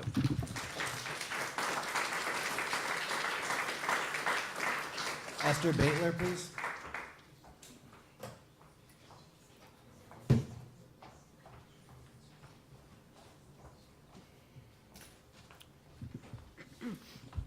Good evening, Supervisor Stewart and town board members. For the record, my name is Esther Ann Baitler, and I'm a consumer who lives at the Kathy Lukens Independent Living Center in Spark Hill. Tonight, I'm here to address all of you regarding the streetlights on Route 340 in Spark Hill. I would like to know when we're getting our streetlights. This has been a very long time. I'm urging you all to please take care of this and get all of us our new street lights. At night on Route 340, the lights go on and off. That is not right. We shouldn't have to wait until November. I want to know who's installing and when they're going to do it. Because this is a safety issue. This has been going on forever. We heard Orange and Rockland, then we heard Albright was installing. Nothing's been done, Andy. When is this going to happen? It's not fair. Why do we have to wait until the middle of November? Are you kidding me? Andy. Esther, we've talked about this many, many times. But this is not fair. Esther, when you're finished and when everybody else has had a chance to speak, I will provide an update on the LED streetlight project, okay? But this has been, you've been promising and promising, and nothing has happened. There have been several car accidents because of the lights going on and off. I've asked you time and time again, when are we going to have a date? Who is installing? I want to know when it's happening. I'll take a minute right now to respond to your question, and you'll defer. The town has spent at least a year and a half or so on the LED streetlight project, probably a little more. It started with a cost-benefit analysis. This was in public meetings. It went on to negotiations with O&R for the purchase of 2,260 streetlights. The approval of that agreement by the Public Service Commission was has to sign off on it. Approval of request for proposals for electrical companies to provide the fixtures and install them, and finally going forward with the actual closing on the purchase of the streetlights and activating that installation process. So we are actually, and your timing is good, Esther, because we're right at the point where the boots are going to be on the road and the lights are going to be the work was going to roll out across the town, basically starting in about 2 weeks. So your timing is great. Hopefully they won't get to your part of the town last, but they're going to go out there and they're going to do all the lights. Andy, And we have people who are Thank you. elderly who come for board meetings to venture, and there are no lights. so that's your answer, Esther. I'm going to move on now. Andy, that's not fair. You may feel like it's unfair, and in many ways it is. It was But you unfair that we make spent so many promises, years Andy, paying you more don't for keep electricity it. than we should have. You say yes, yes, yes, and then you act like you're evasive to the problem. I'm going to go on to Christoph Wittek. And Dennis Choi agrees with me on Thank this you. issue. He's not going to say anything, Dennis but has he got your knows back. how many people come for a board meeting at night and the lights don't work. It's all talk and nothing gets done. It's Esther. like, vote for me or set you free. Esther? Thank you. You got the sidewalks on 340, you'll get your lights. Get your lights too. Dennis, on the bus shelter, I want you to know I'm working diligently with Sue Myers, but no one on this board did anything with it. We appreciate your leadership on that, Esther. Without me, there would be no bus shelter. Thank you for your efforts, Esther. We really do appreciate it. Thank you all and have a great night, and I certainly hope to see the streetlights up in 2 weeks or less. With all, God willing. But Andy, you never mentioned our sidewalk. You talk about all the others, but not We ours. haven't gotten to that yet. Christoph, you're up. I will probably run out of my 3 minutes, Anthony, and in case that happens, I would like to submit 6 copies of what I'm going to send to. All right. Let's distribute that to the town board. Good evening, gentlemen. Thank you for the opportunity to talk to you tonight. I will go off the script for a few seconds and tell you that I personally really appreciate the artwork here on the wall that represents children of the Cottage Lane Elementary School, which my children attend. And it's a wonderful school. For those of you who are unfamiliar, it's located about half a mile from Aloof. It is very close to Aloof. And for those of you who are not familiar with me, I am a member of Clean Air for Orangetown. And the reason I got involved with Aloof is because not only that I smelled Aloof many times as a parent of my children, but because I do care about my children. I do care about what kind of air they breathe in school. They spend their 5 days a week, many, many hours, and it has been of concern to me. I am not a scientist, so I cannot comment on Dr. Ventrano. However, I do appreciate her appearance tonight as somebody with a good ear. Can tell you that acoustically, that went very well, and I think that's a great thing that we were able to introduce to the public, this kind of conference call. The issue, in my opinion, again, not as a professional, is not black or white. Tonight, I feel it's more gray than ever before. Now let me go to my script. When it comes to Aloof Plastics, our group, Clean Air for Orangetown, CA4O, has one and only one goal: to permanently stop the noxious odors coming out of Aloof for years and years. If anybody in this room needs further clarification that Aloof has been spewing noxious odors onto this community, please talk to me or any of the many Aloof neighbors who are here tonight and whose quality of life has been seriously affected. To set the record straight, I personally appreciate the fact that after over a year of our continuing advocacy, the NYSDEC finally required Aloof to do the stack testing, which was done on June 29th, 2017. The 600 pages long report is yet to be analyzed and translated into the version of the English language which we can all comprehend.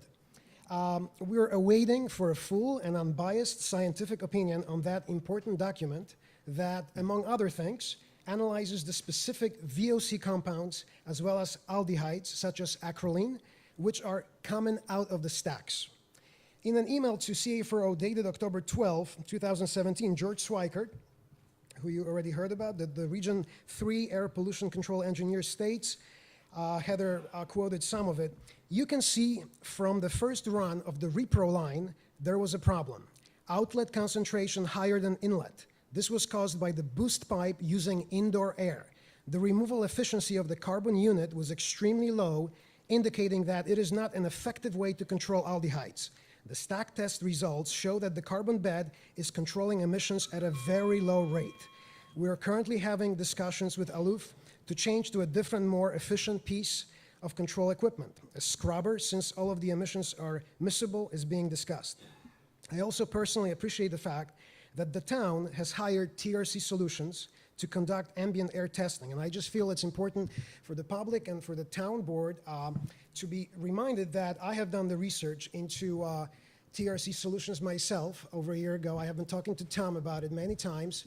And my concern had to do with the fact that by that point, a year ago in October, we had only one very brief and very questionable 2-hour analysis of the ambient air conducted by the DEC that we have found many issues with. So I took my time and found a company that I hired not because of health risk assessment, but because of their expertise in collecting ambient air. I understand I'm out of time. The rest of my comments are submitted to you. I will skip to my conclusion. I do urge you to please read my comments and revisit the EOC document that Heather Hurley mentioned to you, the study we commissioned and we paid for back in July. And that study sheds a very important light on a problem that has not been addressed to this date, but it has specifically to do with odors and the totality of the odors and the scientific measurement of the odors. Please take your time and reread it if you haven't. I forwarded this to everybody here. In closing, today is not the day to make closing statements on aloof odors and health risks. Today is another page in our quest for answers. That quest does not terminate on November 7th or on November 10th. Together, we can make our air better. Thank you. Thank you. Robin Remenschneider.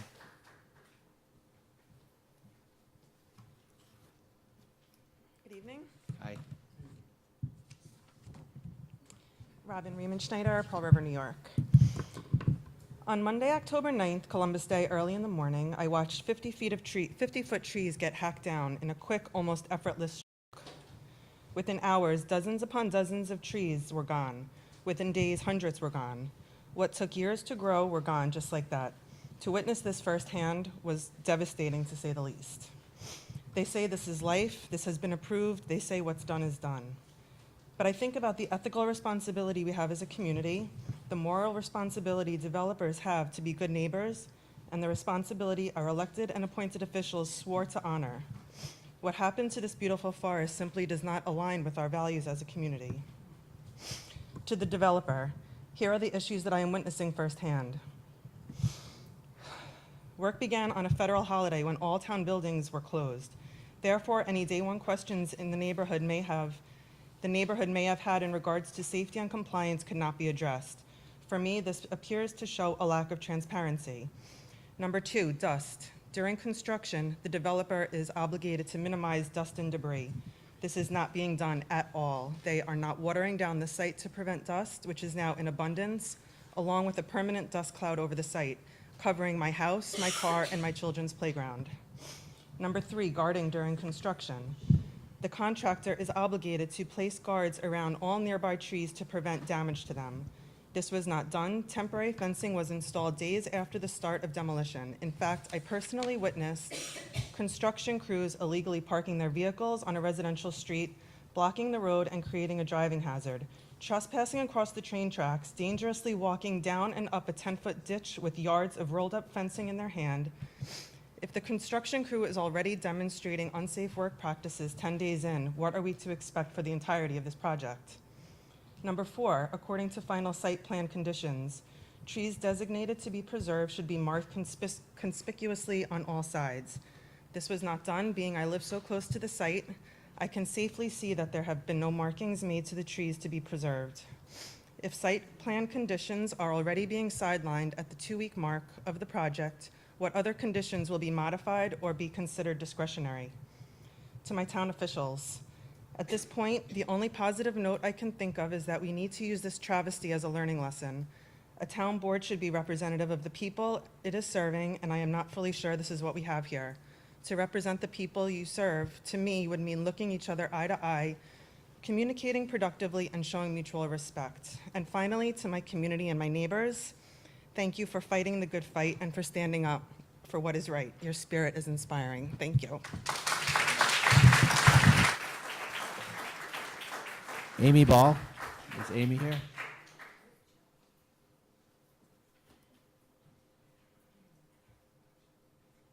Amy Bach, Pearl River, New York. I find it very interesting that we're all here because we're worried about environmental issues, and it's just interesting, and I'd like you all to know that this is the reason we're all here. Anyway, I'd like to address Mr. Troy. On the May 13th, 2016 meeting of the town board, several residents spoke about their opposition to certain developments in Pearl River, not just Hillside Park. Your response was, it's a commercial piece of property. If somebody wants to keep it as trees, they need to buy the property and keep it as trees. This suggestion only works for millionaires and does not help the average tax-paying resident at all. It abdicates the town and its boards of any responsibility for thoughtful planning in order to create a Pearl River that everybody wants, and does not simply serve to make developers wealthy. This is a great community to live in. If it were not, we would not be fighting so hard to save it. But residents can't be the only ones trying to save Pearl River. We're looking to gain some trust that projects like this one will never be passed again. We are not anti-business. We are not anti-profit. We realize that tax ratables and jobs come with businesses. We are just looking for a comfort level that the projects of this community will be thought out with the community in mind. This is not an area where dangerous products should be made. There are less congested places here than here to do that kind of manufacturing. One suggestion for the town is for involving community members, organizations, and businesses to engage with you in identifying the best way to meet the needs of government, business, and community. I thank you for your time. Thank you. Joanne DiLorenzo?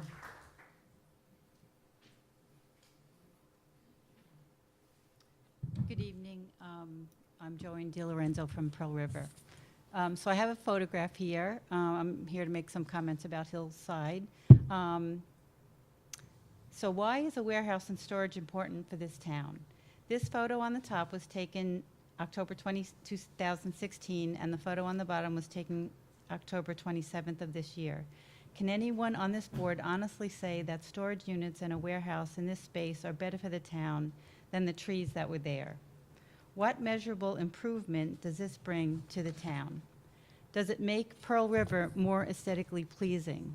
Will it bring jobs? How about jobs after the construction is finished?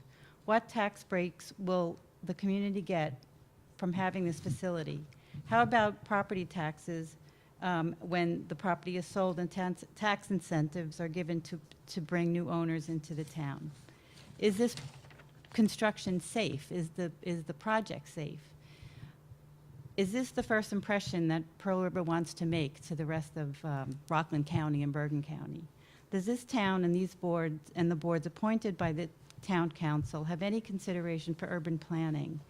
Can we at some point have a discussion about the types of projects that would actually be good for this town? Can we be proactive rather than reactive? What will it take for the town council members to understand that we, or I, have had enough of reactive planning? Reactive planning has done nothing but given us projects like Aloof, Anelitech, and Hillside. I think I can speak for myself and maybe most of the people in this room.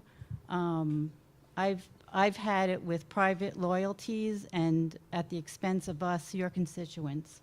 I know you're not the decision makers for land use decisions, but the buck stops with you. You appoint the people on the land use boards, and they failed us, and it's time for them to do better, and it's time for you to do better. It's your responsibility to do better. Thank you.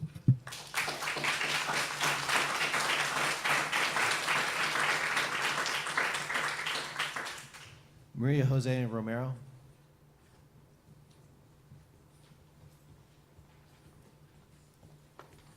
Good evening. I'm Dr. Maria Jose Romero. I'm a clinical child psychologist, and I have a master's and a PhD in sociology.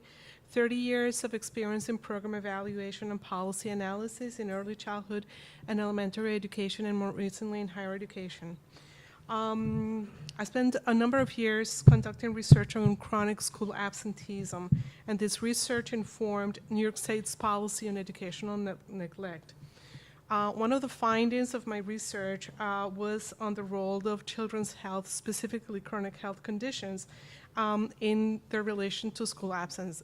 Chronic health conditions are among the most important predictors of school absence.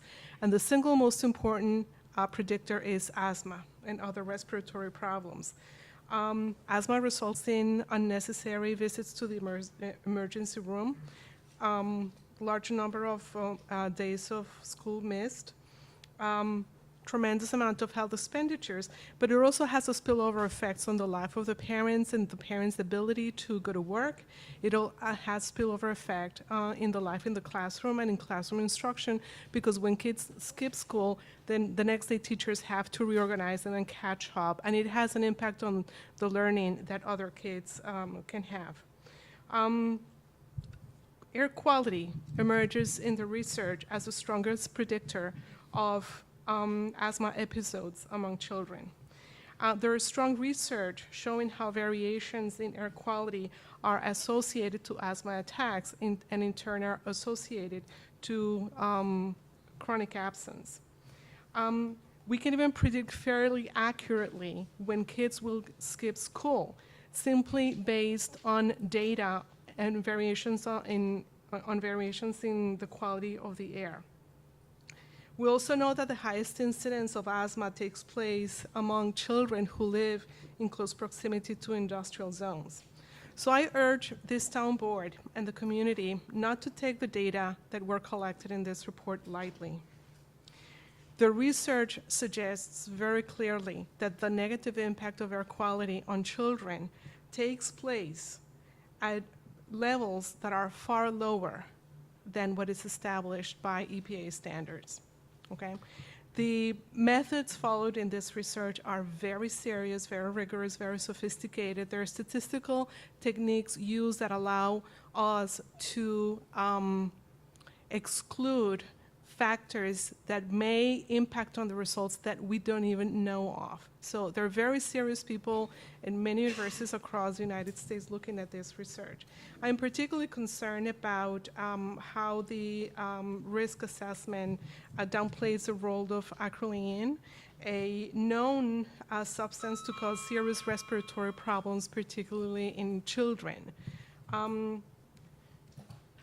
So that's the message that I want to say. You know, there is ample research, and maybe we should not just look at the research by toxicologists, but look at the public health research as well. Okay. Mary Goday. Mary Goday here? She left? Yeah. Mary Goday left, okay. Tracy Hancock? There she is.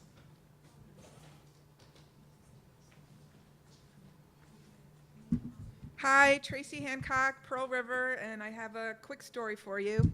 The day after the clear cutting began across the street from me, I went down to the building department. Couldn't go that day because the office was closed. I introduced myself politely, and I said I had a question about the hillside construction project. "It's getting built," one of the building inspectors shouted out. I stated that I was there because I didn't see any trees marked for preservation on the construction site, which is listed as a planning board condition in the project's approval. Another building inspector addressed me. "If you do this every time something happens, you'll be in for a long fight," he told me. Well, I told him I didn't mind a long fight, and I repeated my question. He explained that he and an engineer had walked the property and that he had approved the clearing stakes to mark, the areas of trees to be saved. I understand, but the condition that I'm looking at says they have to be individually marked, I said. "Did you waive that condition?" "I didn't waive anything. I approved the clearing stakes," he said. I said, "But it's a planning board condition. Doesn't that have to be met?" "I approved the clearing stakes." "So by approving the clearing stakes," I asked him, "does that mean you said the individual marking of trees wasn't necessary?" "No, I approved the clearing stakes." "I'm sorry, I'm confused," I said. "I'm looking at this condition right here in the planning board decision." I showed him the paper. I said, "Is it your job to enforce the conditions? So if you said marking the trees wasn't necessary, doesn't that mean you waived the condition?" Can anybody guess what he said to me? "No, I approved the clearing stakes." I did not go down there as a sore loser or a troublemaker. I was polite. I had a very reasonable question to ask. I finally gave up trying to get a straight answer. That's the only answer I ever got. And I left. I got a much clearer answer after making some phone calls, but that's not why I'm telling this story, and I'm not telling it because I'm holding a grudge. I'm telling it because it's one example of how residents are treated when we ask questions. We're often greeted with eye rolls, we're condescended to, we're dismissed, and we're treated disrespectfully. But sometimes we see developers and their attorneys who have a history with the town. They're greeted with smiles, handshakes, pats on the back, and more importantly, they get their questions answered quickly and efficiently and politely. This really isn't right, and I hope every member of this board sitting here takes action to start making changes to the way residents are treated by the town. Quick postscript: once the dust started appearing on a Wednesday last week, a bunch of us began emailing and calling. My neighbor Mike says he thought he saw it being sprayed down on Monday. If that's true, and that complies with construction practices, that happened because, not because the town made it happen, because residents made it happen. So if this is the way it's gonna keep going, we are gonna be in for a long fight, and frankly, it's a fight we shouldn't have to be fighting. Thank you.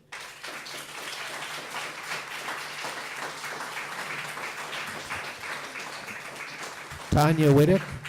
Is Tanya still here?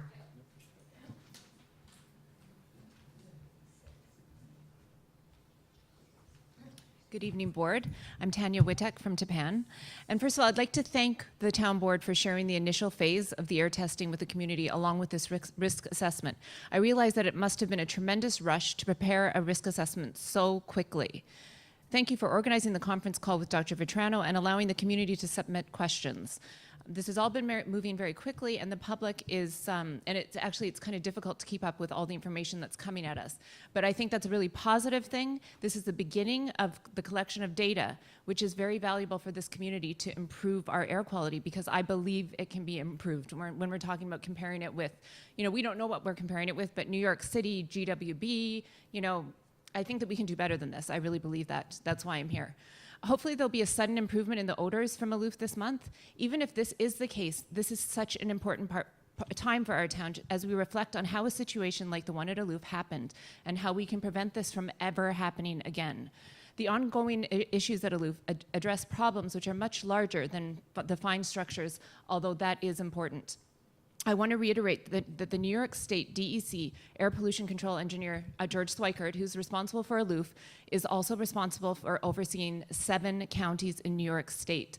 I know I've said this before, but every manufacturer with an air permit in New York State in 7 counties. That's a lot of work for him, So how can the town best support the DEC in order to make sure that manufacturers operating in our town are not jeopardizing the health and quality of life of residents?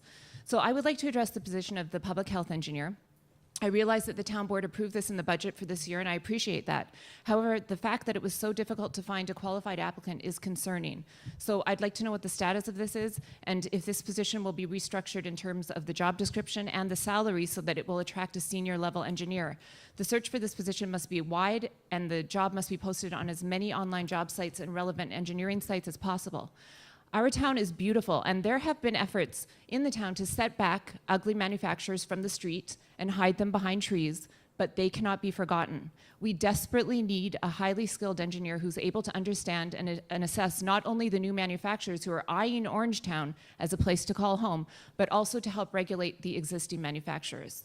When DEC officials investigated Aloof beginning in the spring of 2016, after many complaints from residents, there were serious problems with the lack of maintenance records. Even if the current ventilation upgrade is successful, it's months behind schedule, the town must ensure that this system is being properly maintained. After the various testing which took place this summer, the DEC is now saying that scrubbers will also be installed. This is something that we advocated for a long time ago. If scrubbers are eventually installed, they're extremely expensive to maintain. The community needs to be reassured that the manufacturers operating here are properly maintaining their equipment. This was a big factor contributing to the escalating problems at Aloof.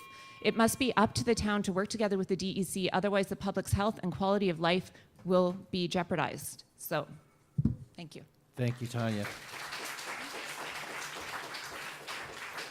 Michael Palco?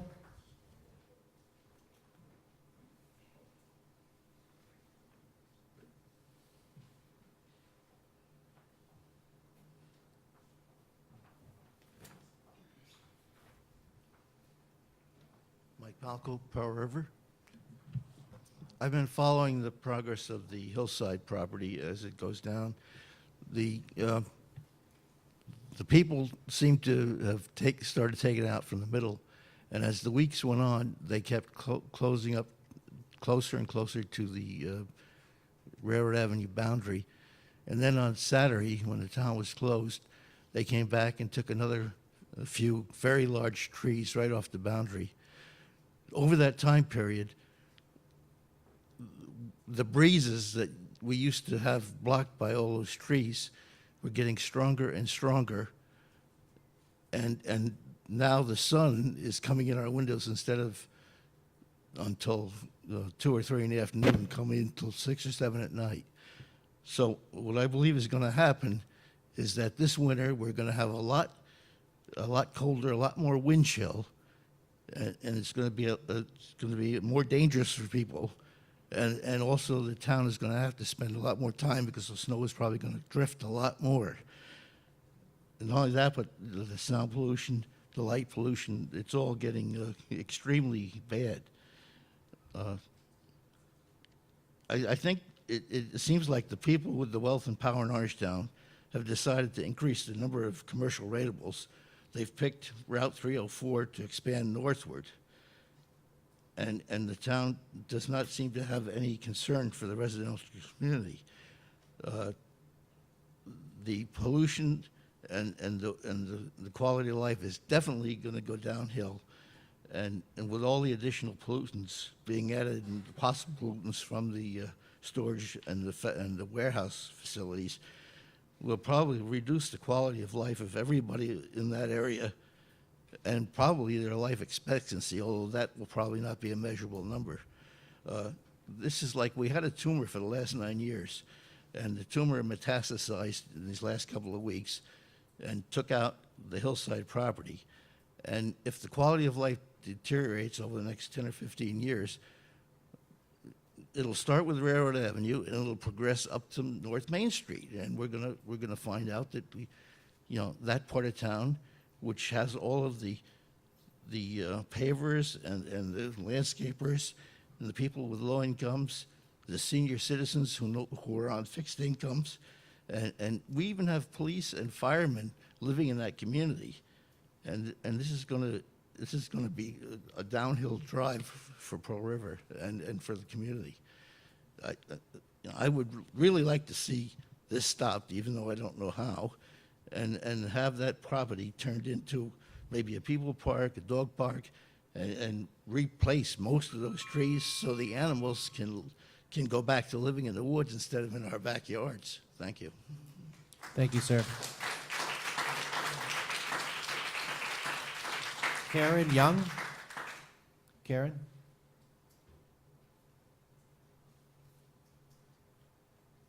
Is Karen here? All right. Robin Skura?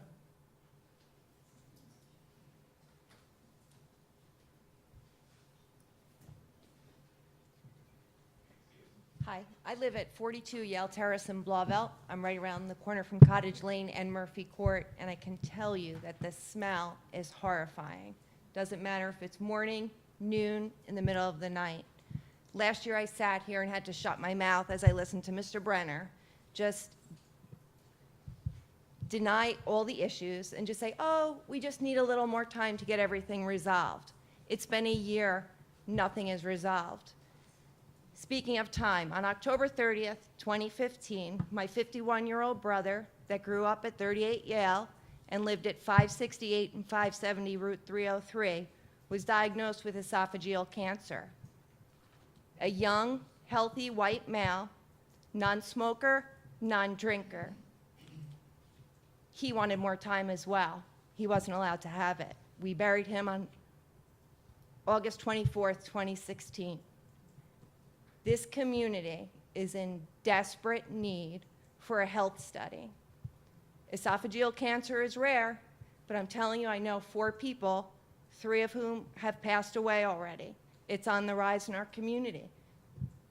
With these odors, the environmental concerns, we really got to step it up now, and I think that's what everyone's here for right now. So we're looking for just, we got to stay on top of these manufacturers. If they're here, we need to regulate them. Just look at all the violations they've had and how they got away with it. And then it turned into an issue between the Blauvelt volunteer firemen and Orangeburg and who was accepting the fines. I just don't understand it. We really need to do, some more work and stay on top of it. But thank you for all these people that I've met that are working really hard to step things up. If I hadn't met Tanya at the crossing guard and discussing the odors that we're smelling, where would we be, I've lived here for 45 years, and we didn't know where to go with all the issues. So thanks to everyone for their efforts, and that's it. Thank you. Scott Skura? Scott? Scott's not here? Okay. Robert Wells?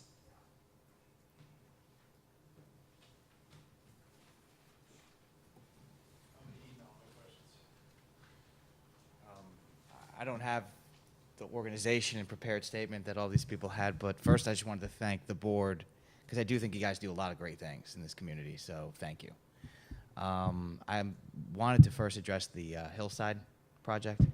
I kind of wanted to make you just really aware of kind of what's going on over there, and it was alluded to by a few people, the dust they're supposed to be spraying. I got a 2-year-old I had to take inside and a pregnant wife that I had to go inside with. Where was she? What day was that? Saturday or was it? Yeah, I mean, it's nonstop. It's nonstop. That's not right. I mean, so my question is, what oversight are you guys having on this? How much control do you have? And I didn't even realize that you guys appointed the board that approved this project.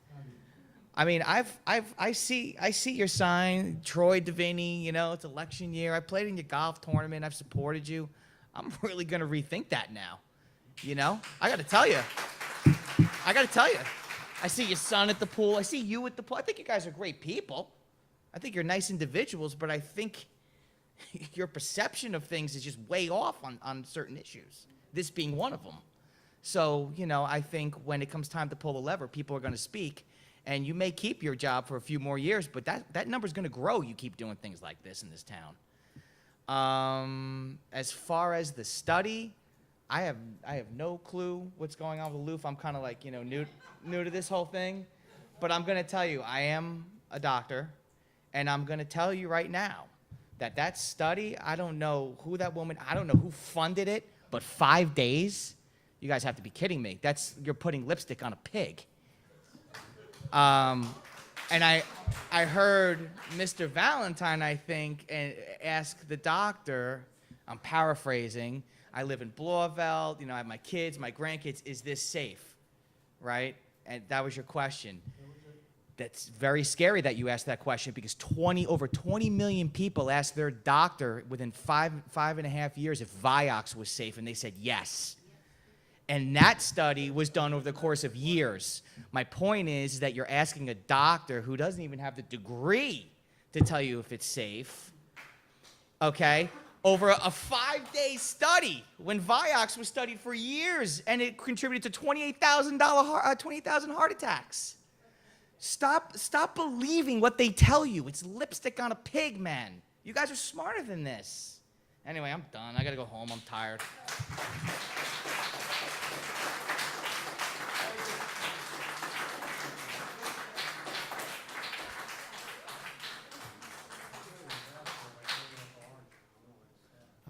That's it for folks who signed in. We are committed to taking more questions by raised hands. I'm seeing one in the back, Barbara Dello.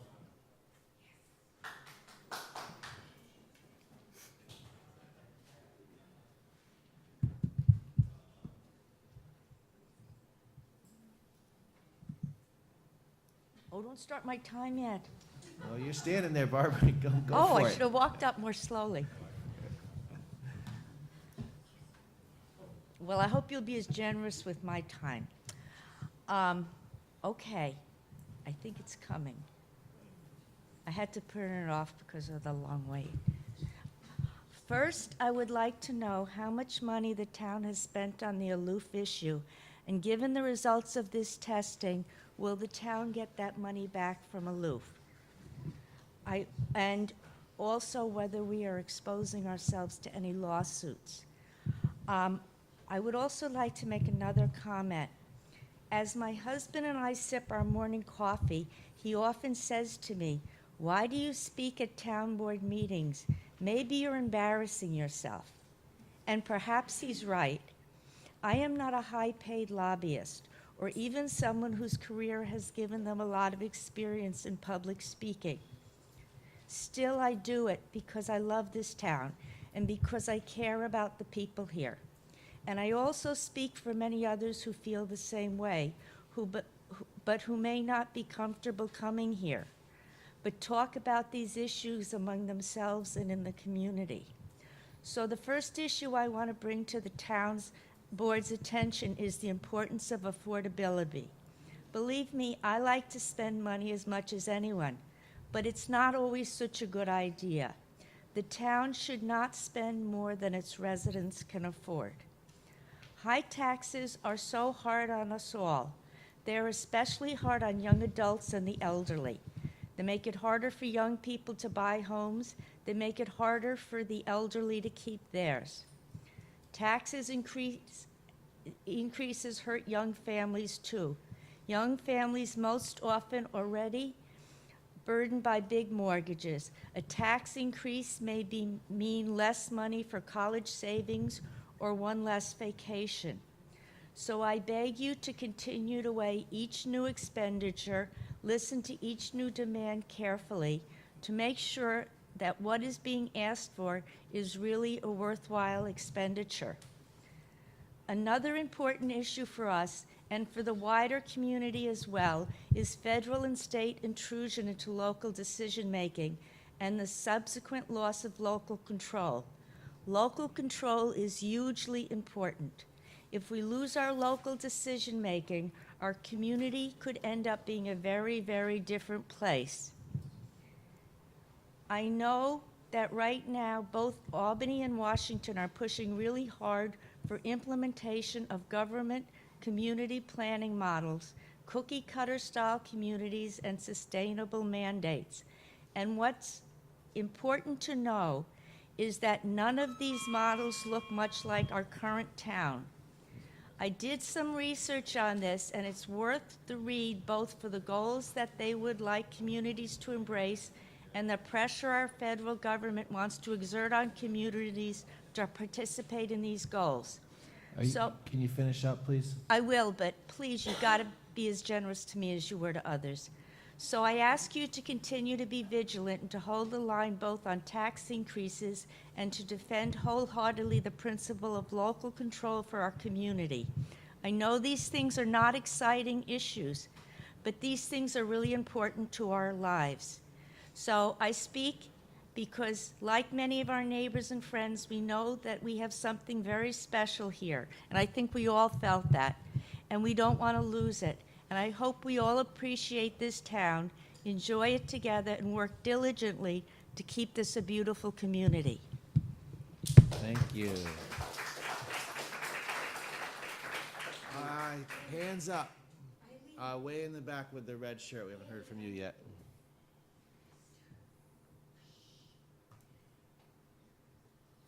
How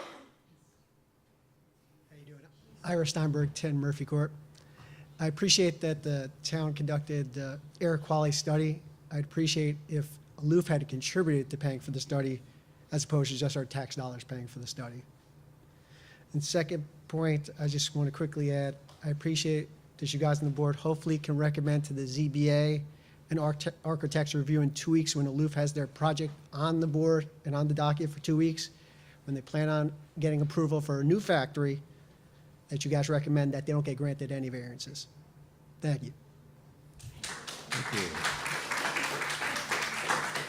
See your hand up over here, dark blue. Yes, you. Good start. Hi, my name is Natalie Bullman, and I'm a PhD earth scientist at the Lamont Doherty Earth Observatory. I'm a senior scientist there. In fact, there were 3 other PhD earth scientists from Lamont Doherty in the audience this evening. The other 2 aren't here. I'm also a local resident in Palisades, New York, and I have 2 children in the South Orangetown Central School District.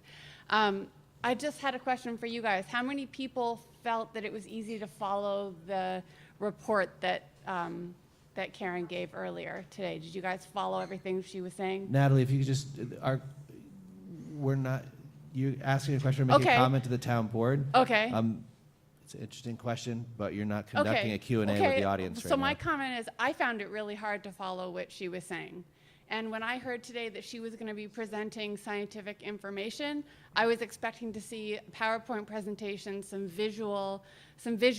I have never been to a meeting where someone's going to show some information that I'm supposed to absorb, some numbers, without some visuals to back them up. I mean, it was just impossible to absorb what she was saying. I couldn't absorb it, and if I can't absorb it, and I'm a scientist and this is what I do every day, then I'm sorry, but it's really unlikely that most people in this audience were able to absorb it. And so I think that was highly ineffective, and I don't think that any of us could come away with any good understanding of what she learned from this report.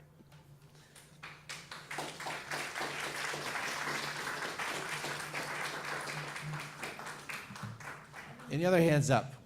Eileen, we already heard from you. Let me just make sure we've got everybody who hasn't spoken yet.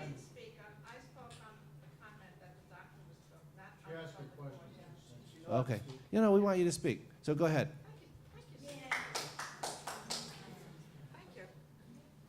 Firstly, I'd like to thank Mrs. Blake for her kind comments about me and about senior citizens. And I guess I've reached that point in my life, but I can't give up working for after 31 years of my own business. But I do work 1 day a week with seniors. And I've come to know what it is like to reach an age between 70 and 104. Because where I work, we have that age bracket. I have to compliment the seniors today because they are very outgoing people. They want to learn Tai Chi, yoga, book clubs, reading, knitting clubs. This is what I see where I work 1 day a week. And I believe Mrs. Blake is right, that it is time that this town sought a state money to build a facility for our seniors. Where I have my home in the Adirondacks, there is a senior citizen facility being built, a community center, because they asked for and received a nice amount of money. So therefore, I've said it in the past, that an elected official should take a project and run with it. Take one project, take the seniors, take the young people, take the business. Let that be your pet project. See it to fruition. Because it is, as I can see tonight, I know why I live in Orangetown for the past 40 some odd years. It's a great town. It's filled with great people. The people of the town of Orangetown are great. But there's a lot of underhandedness going on in this town when it comes to the ZBA, the planning board, and what is happening in this town. There should be no one allowed to come in on a holiday and take down trees. This should be a fine of $200,000 to come in and do that to a town. Unless you start to establish fines and codes, the developers, who many of you have benefited from through contributions, through your campaigns, this has got to stop. It's environmentally wrong. It devalues the community around it, the residential community.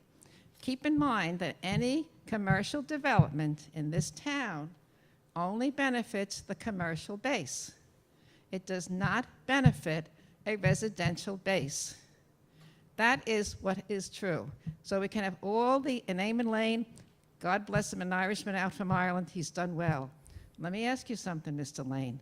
What have you done for Orangetown? What community center have you built? What park have you saved? What have you done for Orangetown? You're a successful Irishman, and God bless you. But to the same token, as a developer, you should give back to this town. And from what he already, I think, is involved with another big building in Orangetown. This is wrong. And let me tell you something. The people in this town speak by voting. And the environmental issues are a big thing for people of young. I've lived long enough, and I'm very lucky to have lived the way I have lived, and I'm very lucky to have lived in Orangetown. But let me tell you something. There's a new world out there, and unless you're listening, you're not going to be up there. Thank you.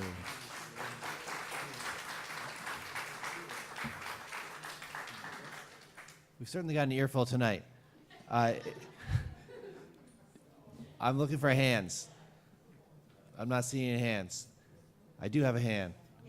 Mr. Kleiner, perhaps you'd like to speak to the question of the community center and open space. Oh, thank you for that invitation. But I'll try to be brief because it's a long meeting. Tom Kleiner, Spark Hill. I think whoever prevails in the elections held 2 weeks from today, whatever the composition of this board is, on January 1st of next year, I think what we learned collectively through these really case studies, Anelitech, Aloof, Hillside, are things that we have to learn from things that went right and things that didn't go so right. And just a couple of brief comments regarding that. So on Hillside, what I was thinking about hearing people speak about it tonight is that this is that zone, that property has always been a commercial zone, but there may be something in between saving something as open space and having having just a complete commercial development of that kind of zone. Maybe we have to, the board has to look to a more defined buffer zone between commercial and residential zones. That's one thing that the board can do when looking at our entire code and land use regulations.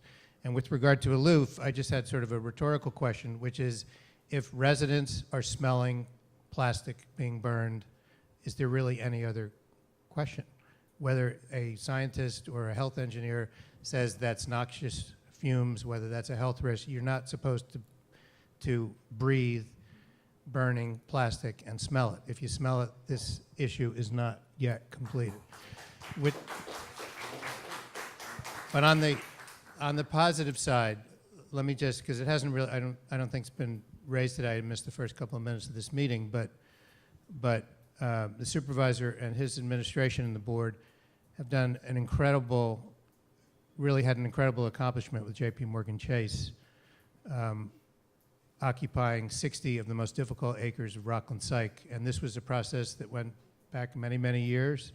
There's a lot of discussion about this in the current environment we're in.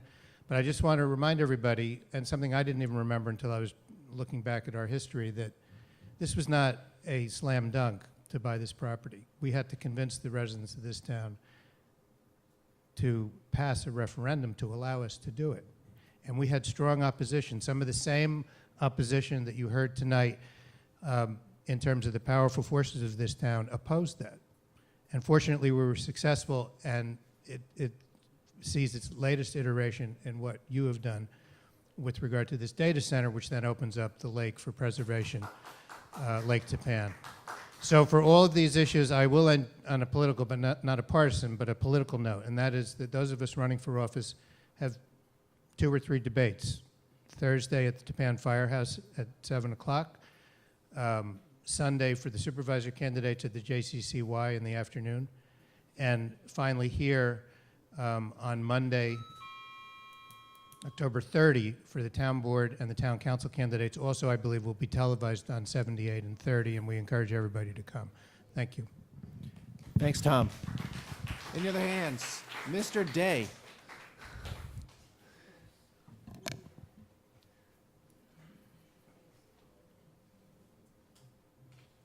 Thank you, Mr. Supervisor. It's Chris Day from Orangeburg, also fellow candidate for supervisor, so we're going in a row here. I wanted to speak about both issues that were raised today. First, with Aloof. You know, I was at the ZBA meeting back in September of 16. I spoke about the sheer attitude that was being shown towards the ZBA and towards the residents, a dismissive attitude, denying that there was any issue. And I called them out on it. It was a problem, and it's never changed. And you've mentioned it, Supervisor Stewart, that they just don't care. And that's a big problem. I do appreciate the major efforts that have been done by the board for the testing. I think we can all agree that continued monitoring and continued varieties and tweaking on the testing, especially baselines in other areas of the town, is absolutely necessary. I have a child in 3rd grade at Cottage Lane. I'm very concerned about what air he's breathing in when he's out there, and I want to make sure that we're staying focused on that. What we're looking at tonight with both the Hillside situation and with Aloof is mistakes of the past. We have to take a new approach. I would remind everyone that the variances for Hillside were approved under the Kleiner administration. The building department that did that change in the interpretation for notifications was Tom Kleiner's building department. I also remind everyone that complaints happened in Aloof throughout the 2000s, and I personally, we all saw several from 2006 in the past administration that Kleiner had been, and at the time expansion was permitted.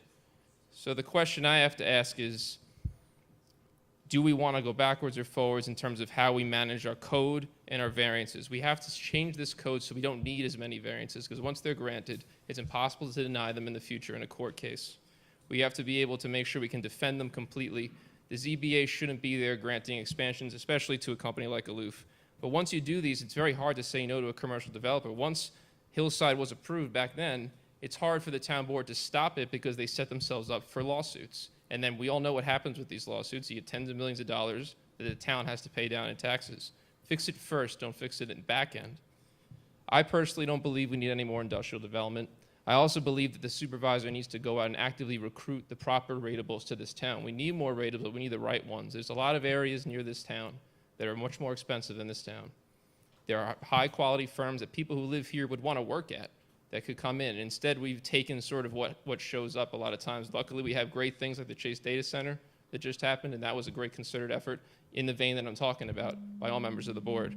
So I'm very proud to see that sort of change in the focus, and I just hope that we can continue that change in focus to bring those high-quality ratables into this town and make sure that we have a code that can be enforced strictly and without exception going forward. Thank you.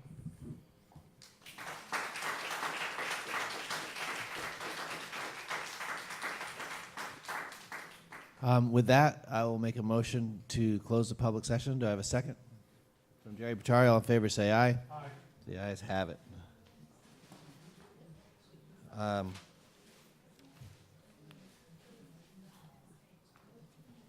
At this time, the town board, for folks who don't come here that much, you're probably aware we try to provide some answers, some responses, some clarifications before we move on to tackle the questions which are on our agenda for tonight.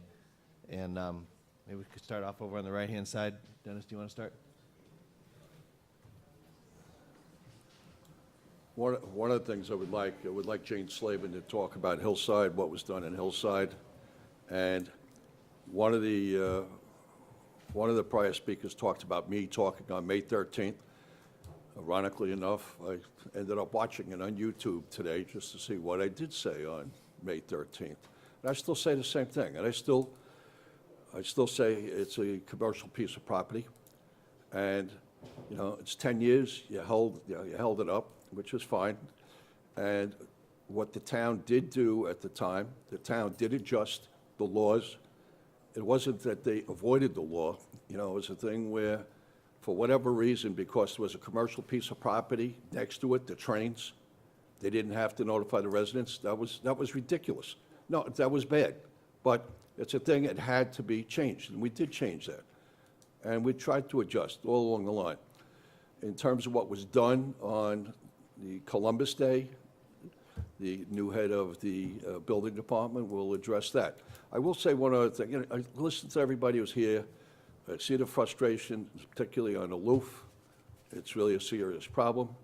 And matter of fact, the last speaker who spoke from Lamont Doherty, one of the reasons that Tom Dibney ended up getting the speaker here, getting the Dr. Petrona here tonight, was all we had was a bunch of data. We were looking for what's the analysis that goes with the data. And again, maybe it could have been done better, but that was a very good step from my perspective in terms of what Tom did in getting the speaker. It's always, you know, I've been here 18 years. Maybe that'll be the end. I don't know. But I've been here 18 years. And one of these speakers who just spoke just before, who was a town councilwoman, while she was here, cost the town $8 million. And maybe if she didn't help cause the $8 million that the town got sued on, all right, maybe we would have had a community center. It's always great to listen to this stuff week after week from the same person. It just drives me insane, all right? Is that petty? Yeah, I guess it is. But I'm telling you, this is week after week for 18 years. So it's a thing we will try and do better. I have said about the land use boards. The land use boards, I've been around a long time. Most of those people I did put on the land use boards. I don't think it's an easy job, what they do on the land use boards. Planning board, zoning board, architectural review board, all right? It's a thing, we always look for volunteers. We'll be looking for them again in January. Anybody wants to serve on the boards, we'll interview you if I'm still here, and we'll put people on the boards. They are like you, just residents. That's what they are, all right?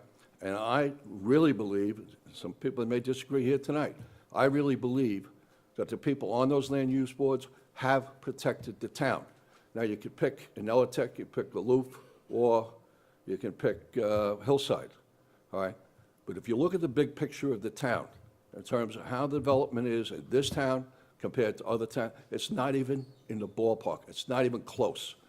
As somebody, who also a former councilman said, it's a great town, all right? Are there things we could do better? Yes, all right? But it is a great town. Jerry?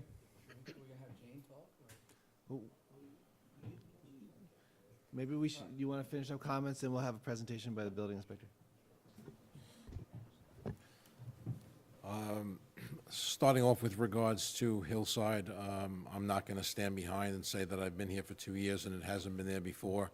I did get a call. I agree. My understanding is that the board was there. I was at the planning board meeting, that they got the approval, and they pretty much, the builder gave in to everything the planning board asked for. When I saw it, I wouldn't say it's devastating. It probably is. It is devastating. There are a lot more trees than were anticipated. I thought the border was going to be larger than that. It appears that it should have been larger than that. You know, I don't know how you turn it around at this point in time. Yeah, I don't know what to tell you. I got a call. I went over and looked at it.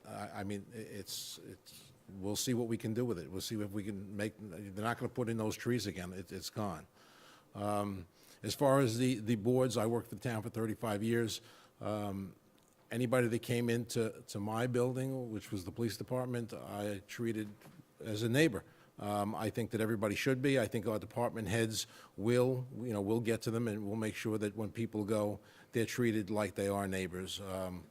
You know, otherwise we'll take down the town of friendly people. As far as Aloof goes, it's been a long battle. TRC was agreed upon. I think we did get results. Maybe they can be presented differently. But it's certainly, and I think you said it's a good start. It's not the end. We know that we still have a battle with them, and we'll go forward with it. But all in all, I thought that the night was productive in terms of what was said and what we've accomplished so far, and by no means do I think that our fight is over. So that's pretty much it for me. Thank you. Thanks, Jerry. I guess I'll go next. And I'll hit a couple of issues. Number one, on Aloof, the company dragged its feet, utterly neglected its responsibilities and the concern for neighbors. And, it's great after so much struggle to be at least on the verge of having the overhaul of the odor system installed and a chance to kind of measure its effects. And of course, getting there has been a long battle involving the ZBA, the local court, the DEC permitting process, and it's all been fueled and motivated by concern, I think, by this board for the community's well-being and really by the leadership of the community itself in calling for increased attention. And I think, there's a lot to be proud of in that, and there's still questions that we still need to work on. And so we're going to keep focused on that. But it is something that we've come a long way on, and now we're in a position of measuring the results after the final odor control elements are installed, and we'll have a chance to see what that really smells like. And who knows, we'll probably be right back kind of fighting for improvements the next day, but let's see. The question of Hillside, it's a project which I had opposed when it came before the planning board. This is a question of a case which has been litigated. The developer, the community, the courts. It's really unfortunate that ultimately it was successful in having that plan go forward. I will say that and we're going to have Jane Slavin come up in a minute or two and talk a little bit about it, but the question of tree preservation, the inspections, and I want to hear more about how this dust is getting controlled.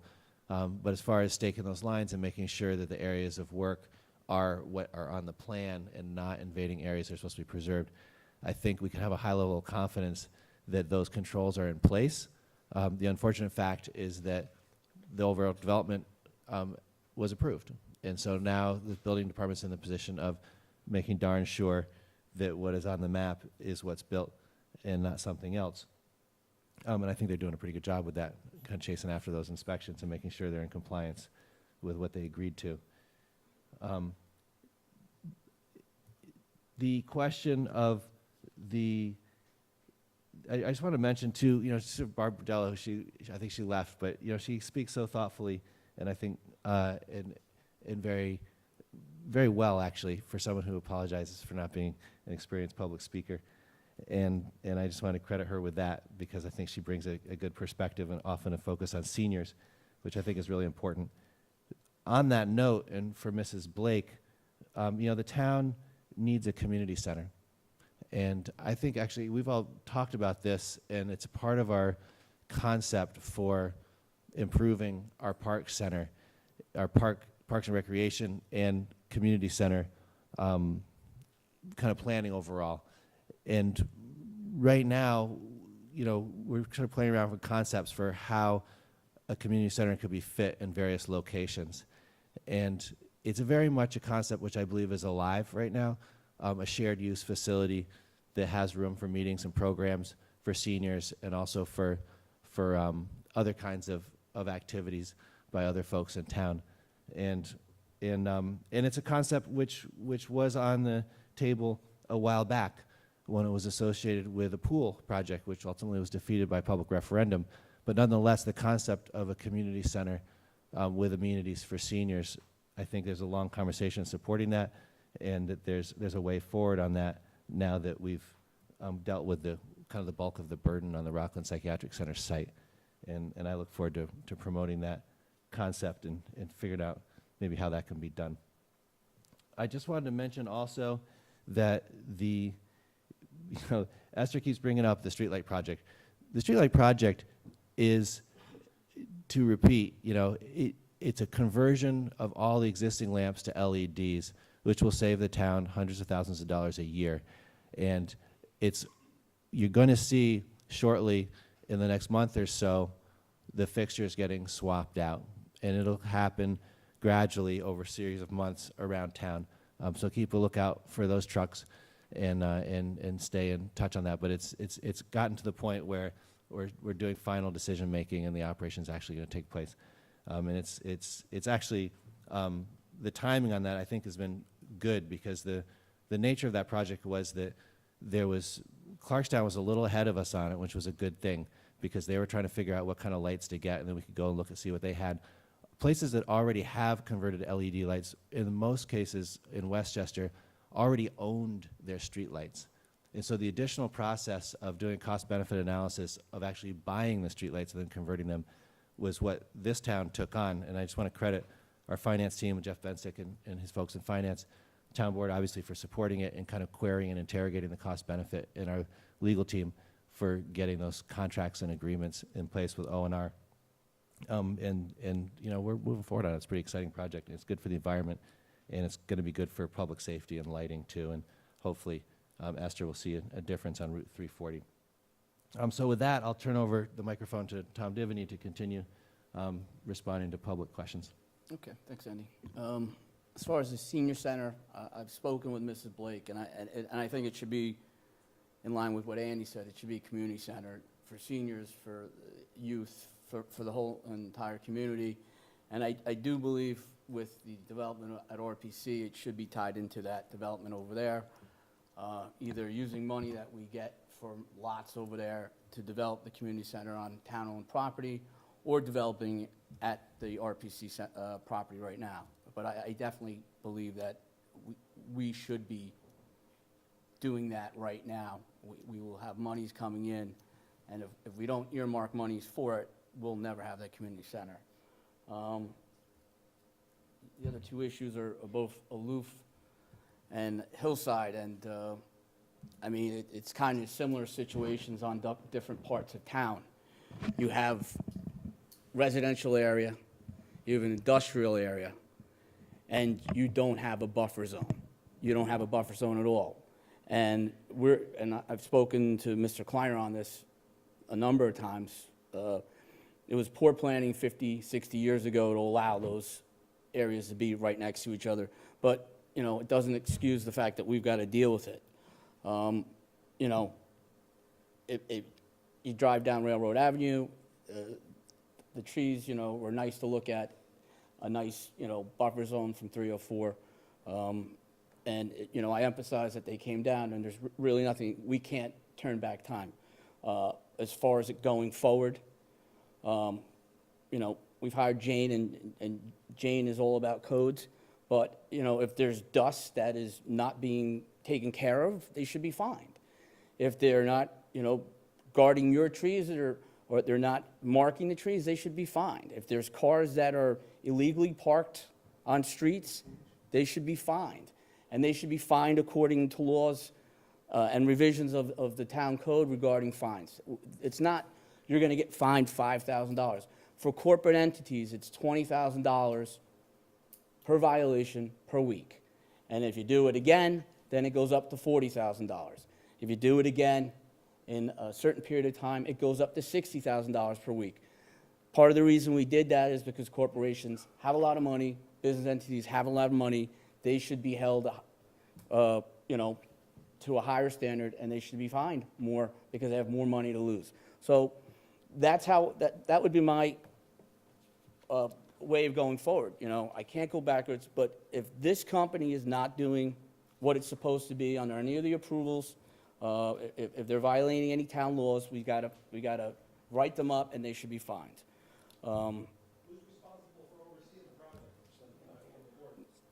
We were going to have Jane Slavin address that. I'll let her address that. She's in charge of the building department. As far as aloof, a lot of people in this room have invested a lot of time into this issue. I've invested a lot of time into this issue. I have a daughter who was removed from a soccer game twice on Sunday because she had asthma attacks. So she had an asthma attack, did the inhaler, had a second asthma attack, did the inhaler. So the air quality in town is very important to me. And I've, listened to the complaints of the residents. And here's the deal. Regardless of what TRC says, it stinks. I've been out there. It smells. And I know you're frustrated. And we have tried to do what we can do. And we hired TRC Consulting. That was at the suggestion of Clean Air for Orangetown. And we took your comments into consideration. We hired them. We've done testing. We weren't trying to give you a haphazard explanation tonight, but there are concerns, and a lot of people wanted to know what was going on. So we tried to do the best we could and accommodate the residents of Orangetown so they could actually hear from the expert that we hired. And, some people might, dispute the science, but we're not trying to trick the town. We're not trying to mislead you. We're trying to get the answers. And that's why we hired TRC to begin with. Again, I mentioned we've increased fines for corporate violators. That's part of, changing the code so that we can deal with these issues. We're still working on, Tanya Wittick mentioned the healthcare engineer. We presented a candidate to county personnel, highly qualified, and graduated with an environmental engineering degree, has done field work for the DEC. They disregarded some of his qualifications. He's not eligible for the job. So I spoke with Joe Moran the last 2 weeks. What do we do? You can do a junior healthcare engineer, which, doesn't solve the problem because the town needs an expert. And we don't need someone to learn while, doing that job. So I've told Joe we've got to repost at a higher salary, and we've gone back and forth, and we're trying to determine what that salary would be because, originally they wanted to do 65. We raised it to like $85,000 to $90,000. We only had 3 applicants, one who was highly unqualified, one from the county that wanted the job and then withdrew, and then we had another applicant that had some very high qualifications, but the county, disregarded it. So we're going to have to raise the salary, and we will do that. Andy had a great suggestion a couple months ago. We hired Sander Bonville, who's got 30 years of investigating and evaluating environmental settings. He has a background in analytical chemistry, environmental sampling, laboratory management, medical research, risk assessment, data management. He's working with the town, and he has worked with the town on the DEC consent order, and Andy mentioned we're going to have a public hearing in a couple of weeks regarding odor, particulate matter, and opacity. So we are hiring experts to get a better handle of this. We hired Jane. Jane knows the code. Jane knows what we need in this town. She's a no-nonsense person who will bring this building department to the 21st century. And, we have worked with the DEC. We have. George Schweikert, some people like him, some people don't, but he does get back to us. He does go out there. He is responsive. He's working with us, and the DEC has worked with us regarding the odors. I mean, they got him to sign that consent order. The consent order is requiring them to install that piece of, to do the ventilation system. It's going to be here tomorrow. We've asked you to be patient. I know it's hard to ask you to be more patient, but it's not that we don't want it to be installed. It's a complex issue, and we have to have this piece of equipment to be installed to turn that ventilation system on, which is going to be 7 times stronger, and it's going to take all the fugitive emissions and force them through the stack. Once that happens, the hope, the prayers of this community are that the odors will be reduced significantly. And that's what everyone on this board, everyone out there wants. Because regardless of the TRC report, it stinks. And I'm not disputing that. I was out there yesterday. Allison Sullivan called me. She says it stinks out here. I got 3 other complaints. We had myself and Joe Moran and Guy DiVincenzo. We did 2 of those canister monitoring. The smell was more of a chemical smell. It wasn't a sweet smell. But it was very windy yesterday, so you would smell it, and then it would be gone, you know, and there were certain areas that it smelled more. So it smelled. I'm not going to dispute that. There was another night I was at Louis with other members of the town. It smelled. Are you trying to do your best George Schweikert imitation? I'm just saying, I'm saying it smelled, and it smelled more of a plastic, but it did smell, and I admit that. And I never disputed it, Mr. Witek, and I've never tried to act in any way to not help this community on this issue. We're not against you. We have never been against you. We're trying to get this accomplished. No one on this board doesn't want this to be done. We're all working so it doesn't smell in Orangetown. I never said you weren't. But we're working hard and we're trying to get it done. Emails I respond to every day. I get emails, and I'll give you an update. You have questions, I'll try to answer them the best I can. If I don't have an answer, I'll call George Schweikert, or I'll call someone who may have the answer. So we are doing a lot. You guys are doing a lot, and we want the same thing. We don't want any harmful chemicals in the air. We don't want to have anyone be hurt by this company, and we don't want it to smell, because that's what the people around that area, that's what they want. They don't want to wake up where they can't go outside, they can't enjoy their deck, they can't enjoy a barbecue. And November is coming quickly, and that part will be installed. And hopefully, I won't get any more emails from you guys, and that would be great. Listen, we're going to have Ms. Slavin up in a minute, but we do really have to move on. Paul? Okay. Just a couple of quick things. I also support a senior center or a community center. We've talked about it quite extensively in the last couple of weeks with Andy, Tom, and the rest of the board. Thinking that since we finally got rid of the burden of the old buildings at RPC, that takes a big load off the town's back, and we will have some money in the coffers, so that it was a good thing. We actually been talking about places to put it. So that's how far along we've come with it. It hasn't been designed yet, but it is a topic of discussion, which it hasn't been since I've been on the board. So I want you to know it is now, and it's something that is in our sights. Hillside. I got to be honest, Hillside happened in 2007. I wasn't here. I didn't appoint anybody to any of those boards. It was Tom was here, I guess, but I'm telling you right now, I was not here. As far as the construction going on now, I almost feel bad for Jane because she was put in the office, I think, the day they were cutting down the trees. She was became the building in charge of the building department. But I have total faith that she will make sure that they follow the letter of the law, but I'm not going to speak for her. I'll let her speak for herself. Aloof. I'm on the phone with Tom 5 times a day, 6 times a day, talking about various town issues. The majority of the time, it is aloof, and what to do, and reports, and following up on emails, and the studies. And from the very beginning, when Allison and I talked about this, I said that my main concern, my top concern, was to make sure that the residents were healthy.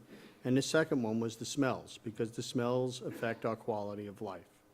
So the last few weeks, there's been a lot of going back and forth on don't take your children on the path and, so I think the reason to rush to get her analysis out was to, although it's not 100% finished, was to assure people that as of right now, from what all the data says, it is safe to go on the path.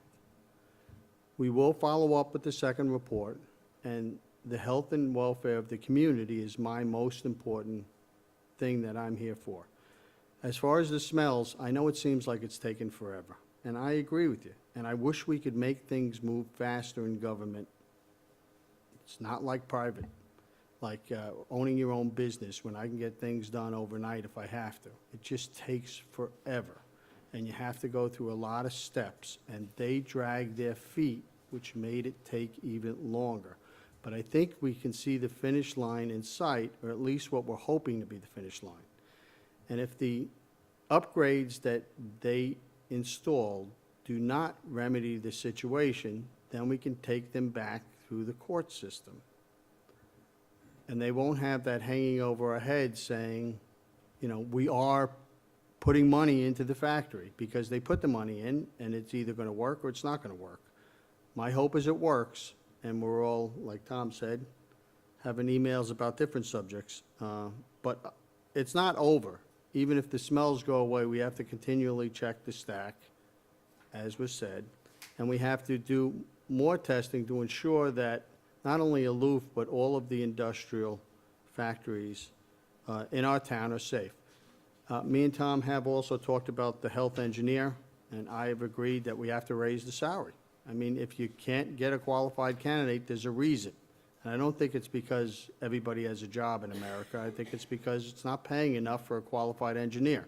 So we're going to have to raise the salary to pull in that engineer. And I want everybody to know I appreciate everybody coming. I really do. And I appreciate the community input and hearing about the different projects and your perspective on things. I'm not always excited when people get up there and yell at us and tell us, I'm going to take you into account for it. I'm doing the best I can for my community. I really am. I mean, this is a part-time job for us. I put in more hours here than some people put on their full-time job as a town councilman. But I appreciate people coming out, and I appreciate that majority of the people here tonight had civility and got their point across, which is, I'll grant you the same courtesies as you grant me. So I appreciate everybody coming out tonight. That's it for me. Thanks, Paul. Jane, could you just step up for a minute? There was a question about the dust control, if you could address that. I've actually prepared some information Okay. based on the complaints we've been receiving. As everyone's aware, I only started 3 weeks ago.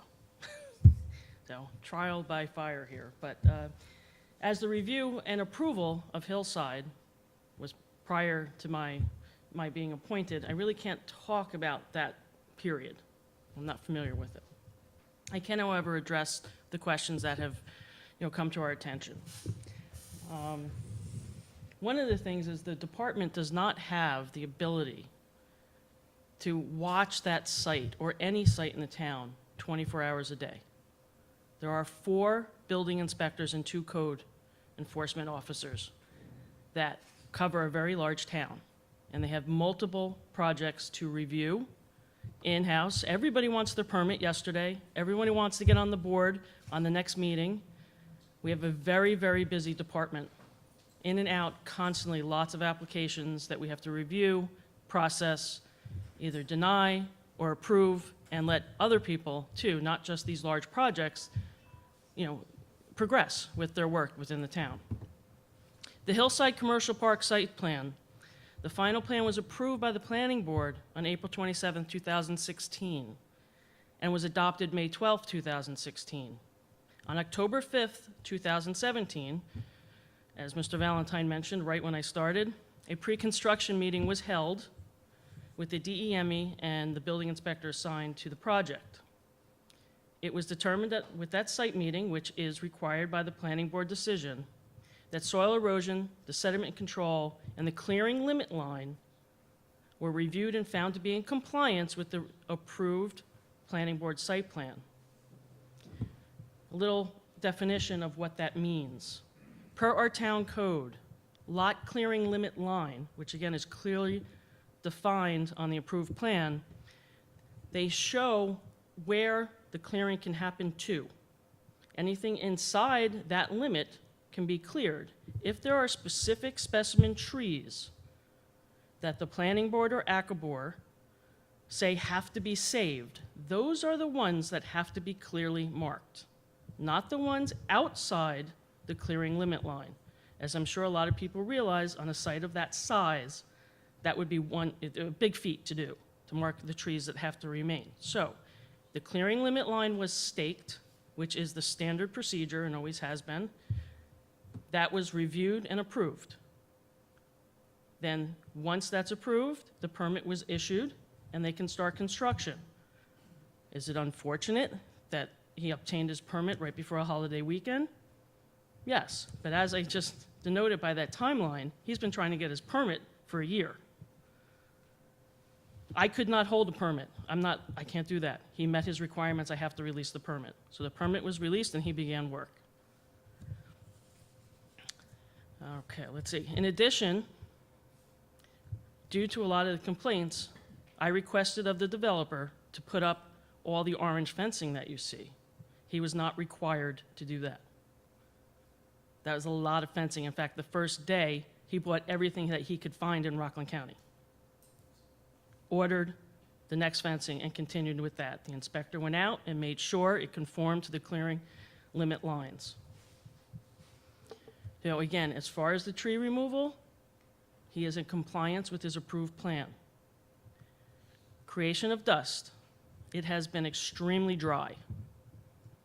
And again, we can't have an inspector on the job site every single day. Once we received the complaints, we notified the developer that he needs to control the dust. Per our code section, chapter 21, dust states the developer shall employ proper methods to control dust during the construction. Typically how that's done is they bring in trucks carrying water and they spray down the site. Well, when he first started the work, it was all trees. It's kind of hard to spray down the site when the trees are in the way. So it was kind of just a layered effect that happened. But as soon as we heard that there was a lot of dust created and we received the photographs via email, which is very helpful, everything coming via email, we notified him and someone said that he came out and started watering things down, and he has agreed to make sure that that is done from here on out. Hours of operation has also been challenged. Our town code actually does not have any adopted law that regulates the hours of construction. I read through our whole code, as well as contacted the town attorney, as I was very surprised myself, because a lot of municipalities do have that. However, it has been standard practice when someone calls the building department or the code enforcement or the police department, you know, they're making noise. Well, they're allowed to make it typically between 7 and 11 p.m. You know, and you'll see sometimes people are cutting lawns at 8 o'clock at night. You know, it's just, that's what the recommendation is. However, no one's breaking a law if they're doing construction at 6:45 in the morning. Again, we asked Mr. Lane to please not start before 7 a.m. as a courtesy to the neighbors, and he has agreed to that. Also, someone talked about the noise of the trucks. Construction equipment by nature is extremely loud. It's also something that's not controlled by a zoning code or a building code. That's a federal mandate that's done by our federal government. We do not have a code that's specific to any type related to construction noise. It only relates to noise generated from a facility. This is not a facility, it's a construction site. So those are the things. Also, there were odors from the gasoline. Again, it's the diesel gas, these large equipment, they give off fumes. Again, it's something that's not regulated by a building department, a town code, zoning code, or the building code. That is, again, something EPA or the Division of Motor Vehicles that has nothing to do with something that we can enforce. Question related to signage. Yes, the signs went up. However, some of the signs were put in the public right away, which is a violation of our code, Chapter 24C, property maintenance, Any signs that are placed within the right-of-way can immediately be removed. One of the inspectors was out there, saw them, one homeowner happened to be on their property, he said it had to be moved. Right away, we got an email, that's a violation of our First Amendment rights. That's not what happened. We just said, move it out of the right-of-way. Maybe the inspector wasn't perfectly clear, and we understand that everybody is stressed out about the situation. He asked her to move it, and my understanding is it's moved. So again, we just ask that anybody who wants to put up signs, find out where your right-of-way is. And it's very difficult in that area. Sometimes your right-of-way could be the first 10 feet of your property, and a lot of people aren't aware of that, so look at your survey. In the department, we field a minimum of 25 complaints a day. That's a lot of time.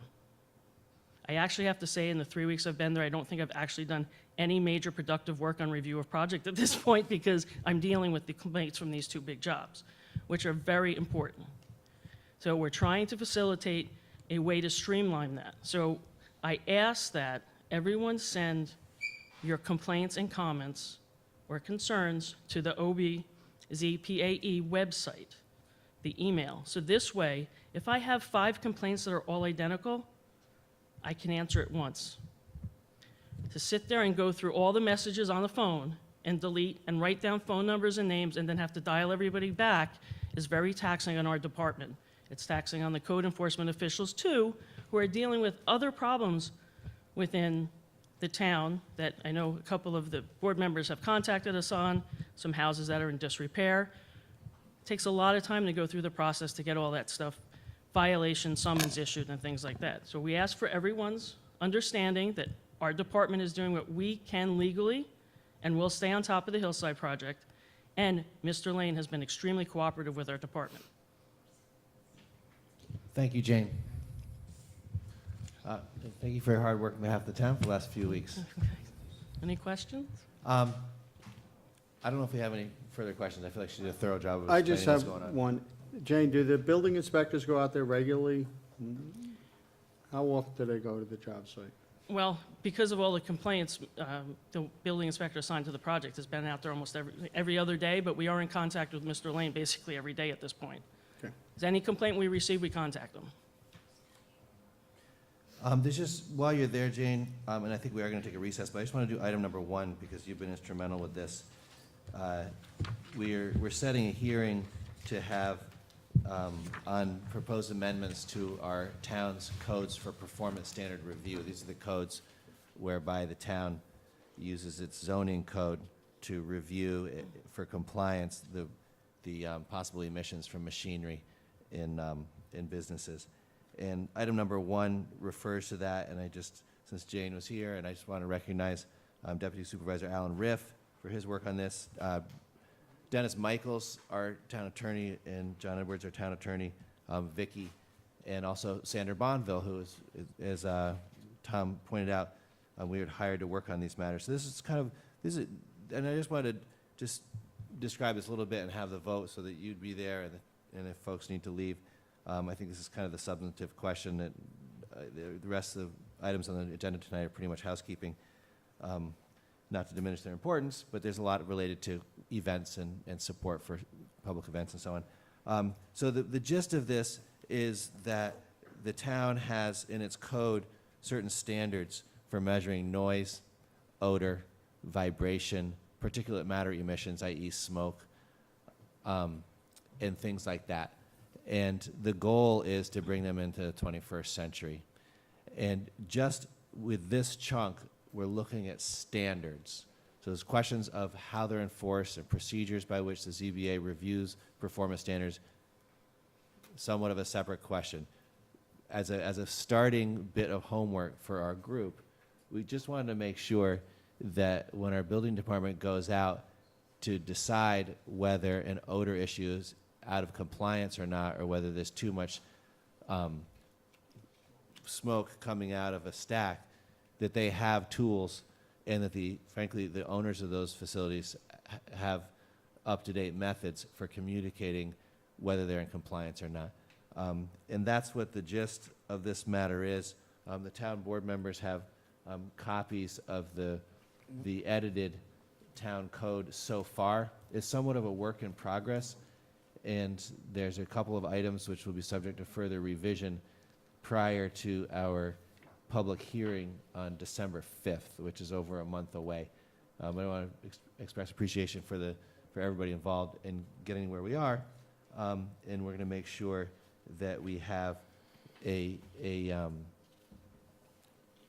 document ready for that public hearing, ready for distribution to other agencies before the public hearing, so that we can have a real discussion on what the standards should be for measuring these emissions. And so with that, I just wanted to give the town board any sort of options if you have questions or concerns. Tonight we're just setting a public hearing, right? We're just setting a public hearing. All right. So I would just recommend, take a close look at the proposed amendments so far, and I think you'll find them pretty straightforward, although there's some areas which Dennis Michaels needs to fill in a bit, in as much as they connect questions of the procedures for enforcing the standards and requiring companies to show that they're in compliance and then follow up with changes to their operations when necessary. So I just want to introduce that and just make a motion that we have a vote to set that public hearing at 8:05 on December 5th. We have a motion from Tom, second from myself. All in favor, say aye. Aye. The ayes have it. And once again, thank you, Jane, for helping guide that process as we're all kind of learning our way through some fairly technical material.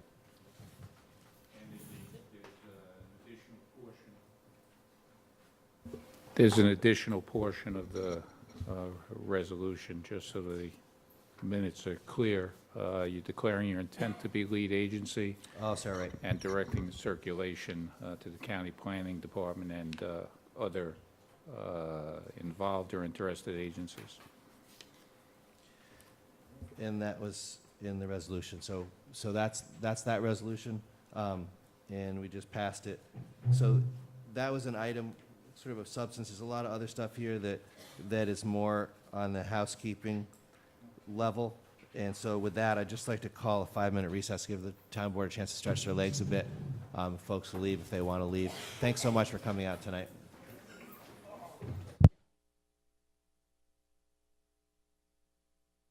All right. How are you doing? Everybody here? Okay. So let's get back to business here. Do we need a motion to come out of recess? I'll make a motion that we continue our meeting. A second from Batari. All in favor, say aye. Aye. Okay, so item number 2, surplus equipment. Hearing a motion from Batari, second from Troy. All in favor, say aye. Aye. Number 3 is the phone service, I'm guessing. Automated services. Yeah, it's phone, voice over internet. I'm hearing a motion from Paul, a second from Divney. All in favor, say aye. Aye. Number 4 is the settlement of a claim sewer backups. Motion from myself, second from Troy. All in favor, say aye. Aye. Number 5 is another settlement related to an accident. Motion from Jerry, second from Divney. All in favor, say aye. Aye. I'm not going too fast, Jerry, am I? No. Okay. Number 6, road widening deed for Erie Street. Motion from myself, second from Troy. All in favor, say aye. Number 7 is authorizing vehicles repair and purchase for the building department. Motion from Paul Valentine, second from Tom Divney. All in favor, say aye. Aye. The next one is, this has to do with event support of a bicycle event.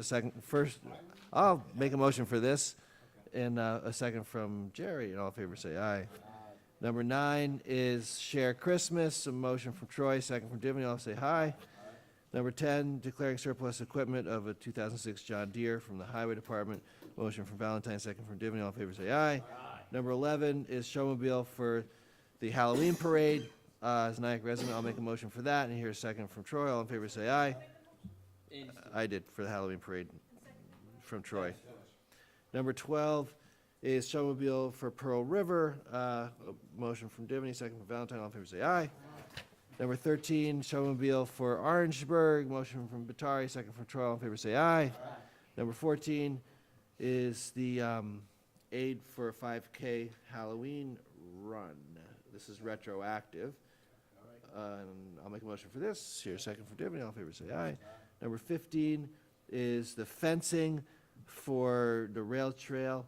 I'll make a motion for this, second for Valentine. All in favor, say aye. And thank you to Eric Gordon and Vicky. Vicky, my God, you guys have endless, tireless work to try to get this thing right. And obviously getting some money from O&R is great too. Number 16 is the memorial bench. Motion from Troy, second from Bertari. All in favor, say aye. Number 17 is the Employee Assistance Program, is the annual contract. Motion for myself, second from Valentine. All in favor, say aye. Number 18 is the grant that the Justice Court is getting for new equipment in the office, $10,000. I'll make a motion for this. Valentine will second. All in favor, say aye. Number 19 is a performance bond release. Motion from Divity, second from Troy. All in favor, say aye. Number 20 is a hearing officer for a discipline, and I'll make a motion for this. Here, second over here from Valentine. All in favor, say aye. Number 21 is awarding free greens fees to veterans on Veterans Day. Motion from Valentine, second from Troy. All in favor, say aye. And then that's it. And we have an item on new business. Sorry, wait a minute. I'm sorry. 22 is a. All right, this relates to reimbursement for law enforcement overtime for counterterrorism training and signing an agreement that gets us $26,000 and change. I'll make a motion for this. Here, second from Valentine. All in favor, say aye. New business, we're going to set a hearing for December 11th for the regulations of devices in public rights-of-way and easements. What's the next? The 19th? We'll do it. Then December 19th will be that date. Thank you, Vicki. What's the subject of the hearing? I'm sorry. Regulation of devices in public rights-of-way and easements. Let me just make sure that's December 19th is a Tuesday. Yeah, this is regular town board meeting.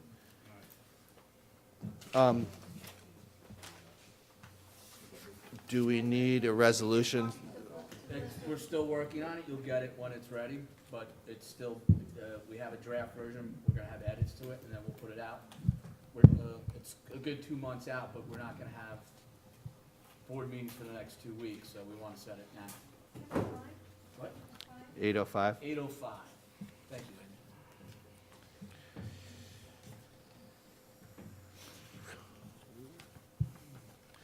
Okay, tonight's audit consists of 5 warrants for $1.6 million. Items of interest, number 4, workers' comp chair, $20,000. Number 5, Capasso, $48,000 for recycling. Number 6, CSEA employee benefit fund, $30,000 for CSEA dental benefits. Number 11, Global Montello, $33,000 for fuel. Number 14, Hudson Valley Engineering, $27,000 for highway repairs. Number 17, Jory Excavating, $120,000 for sidewalk work. Number 19, Department of Civil Service, $700,000 for CSEA health benefits. Number 21, the State Comptroller, $31,000 for justice fines. And number 22, Virtuit Systems, $65,000 for IT upgrades. Any questions on the audit? Moved on the audit. Second from myself. All in favor, say aye. Aye. You guys have it. Thank you, Jeff. We do have a couple of adjournments.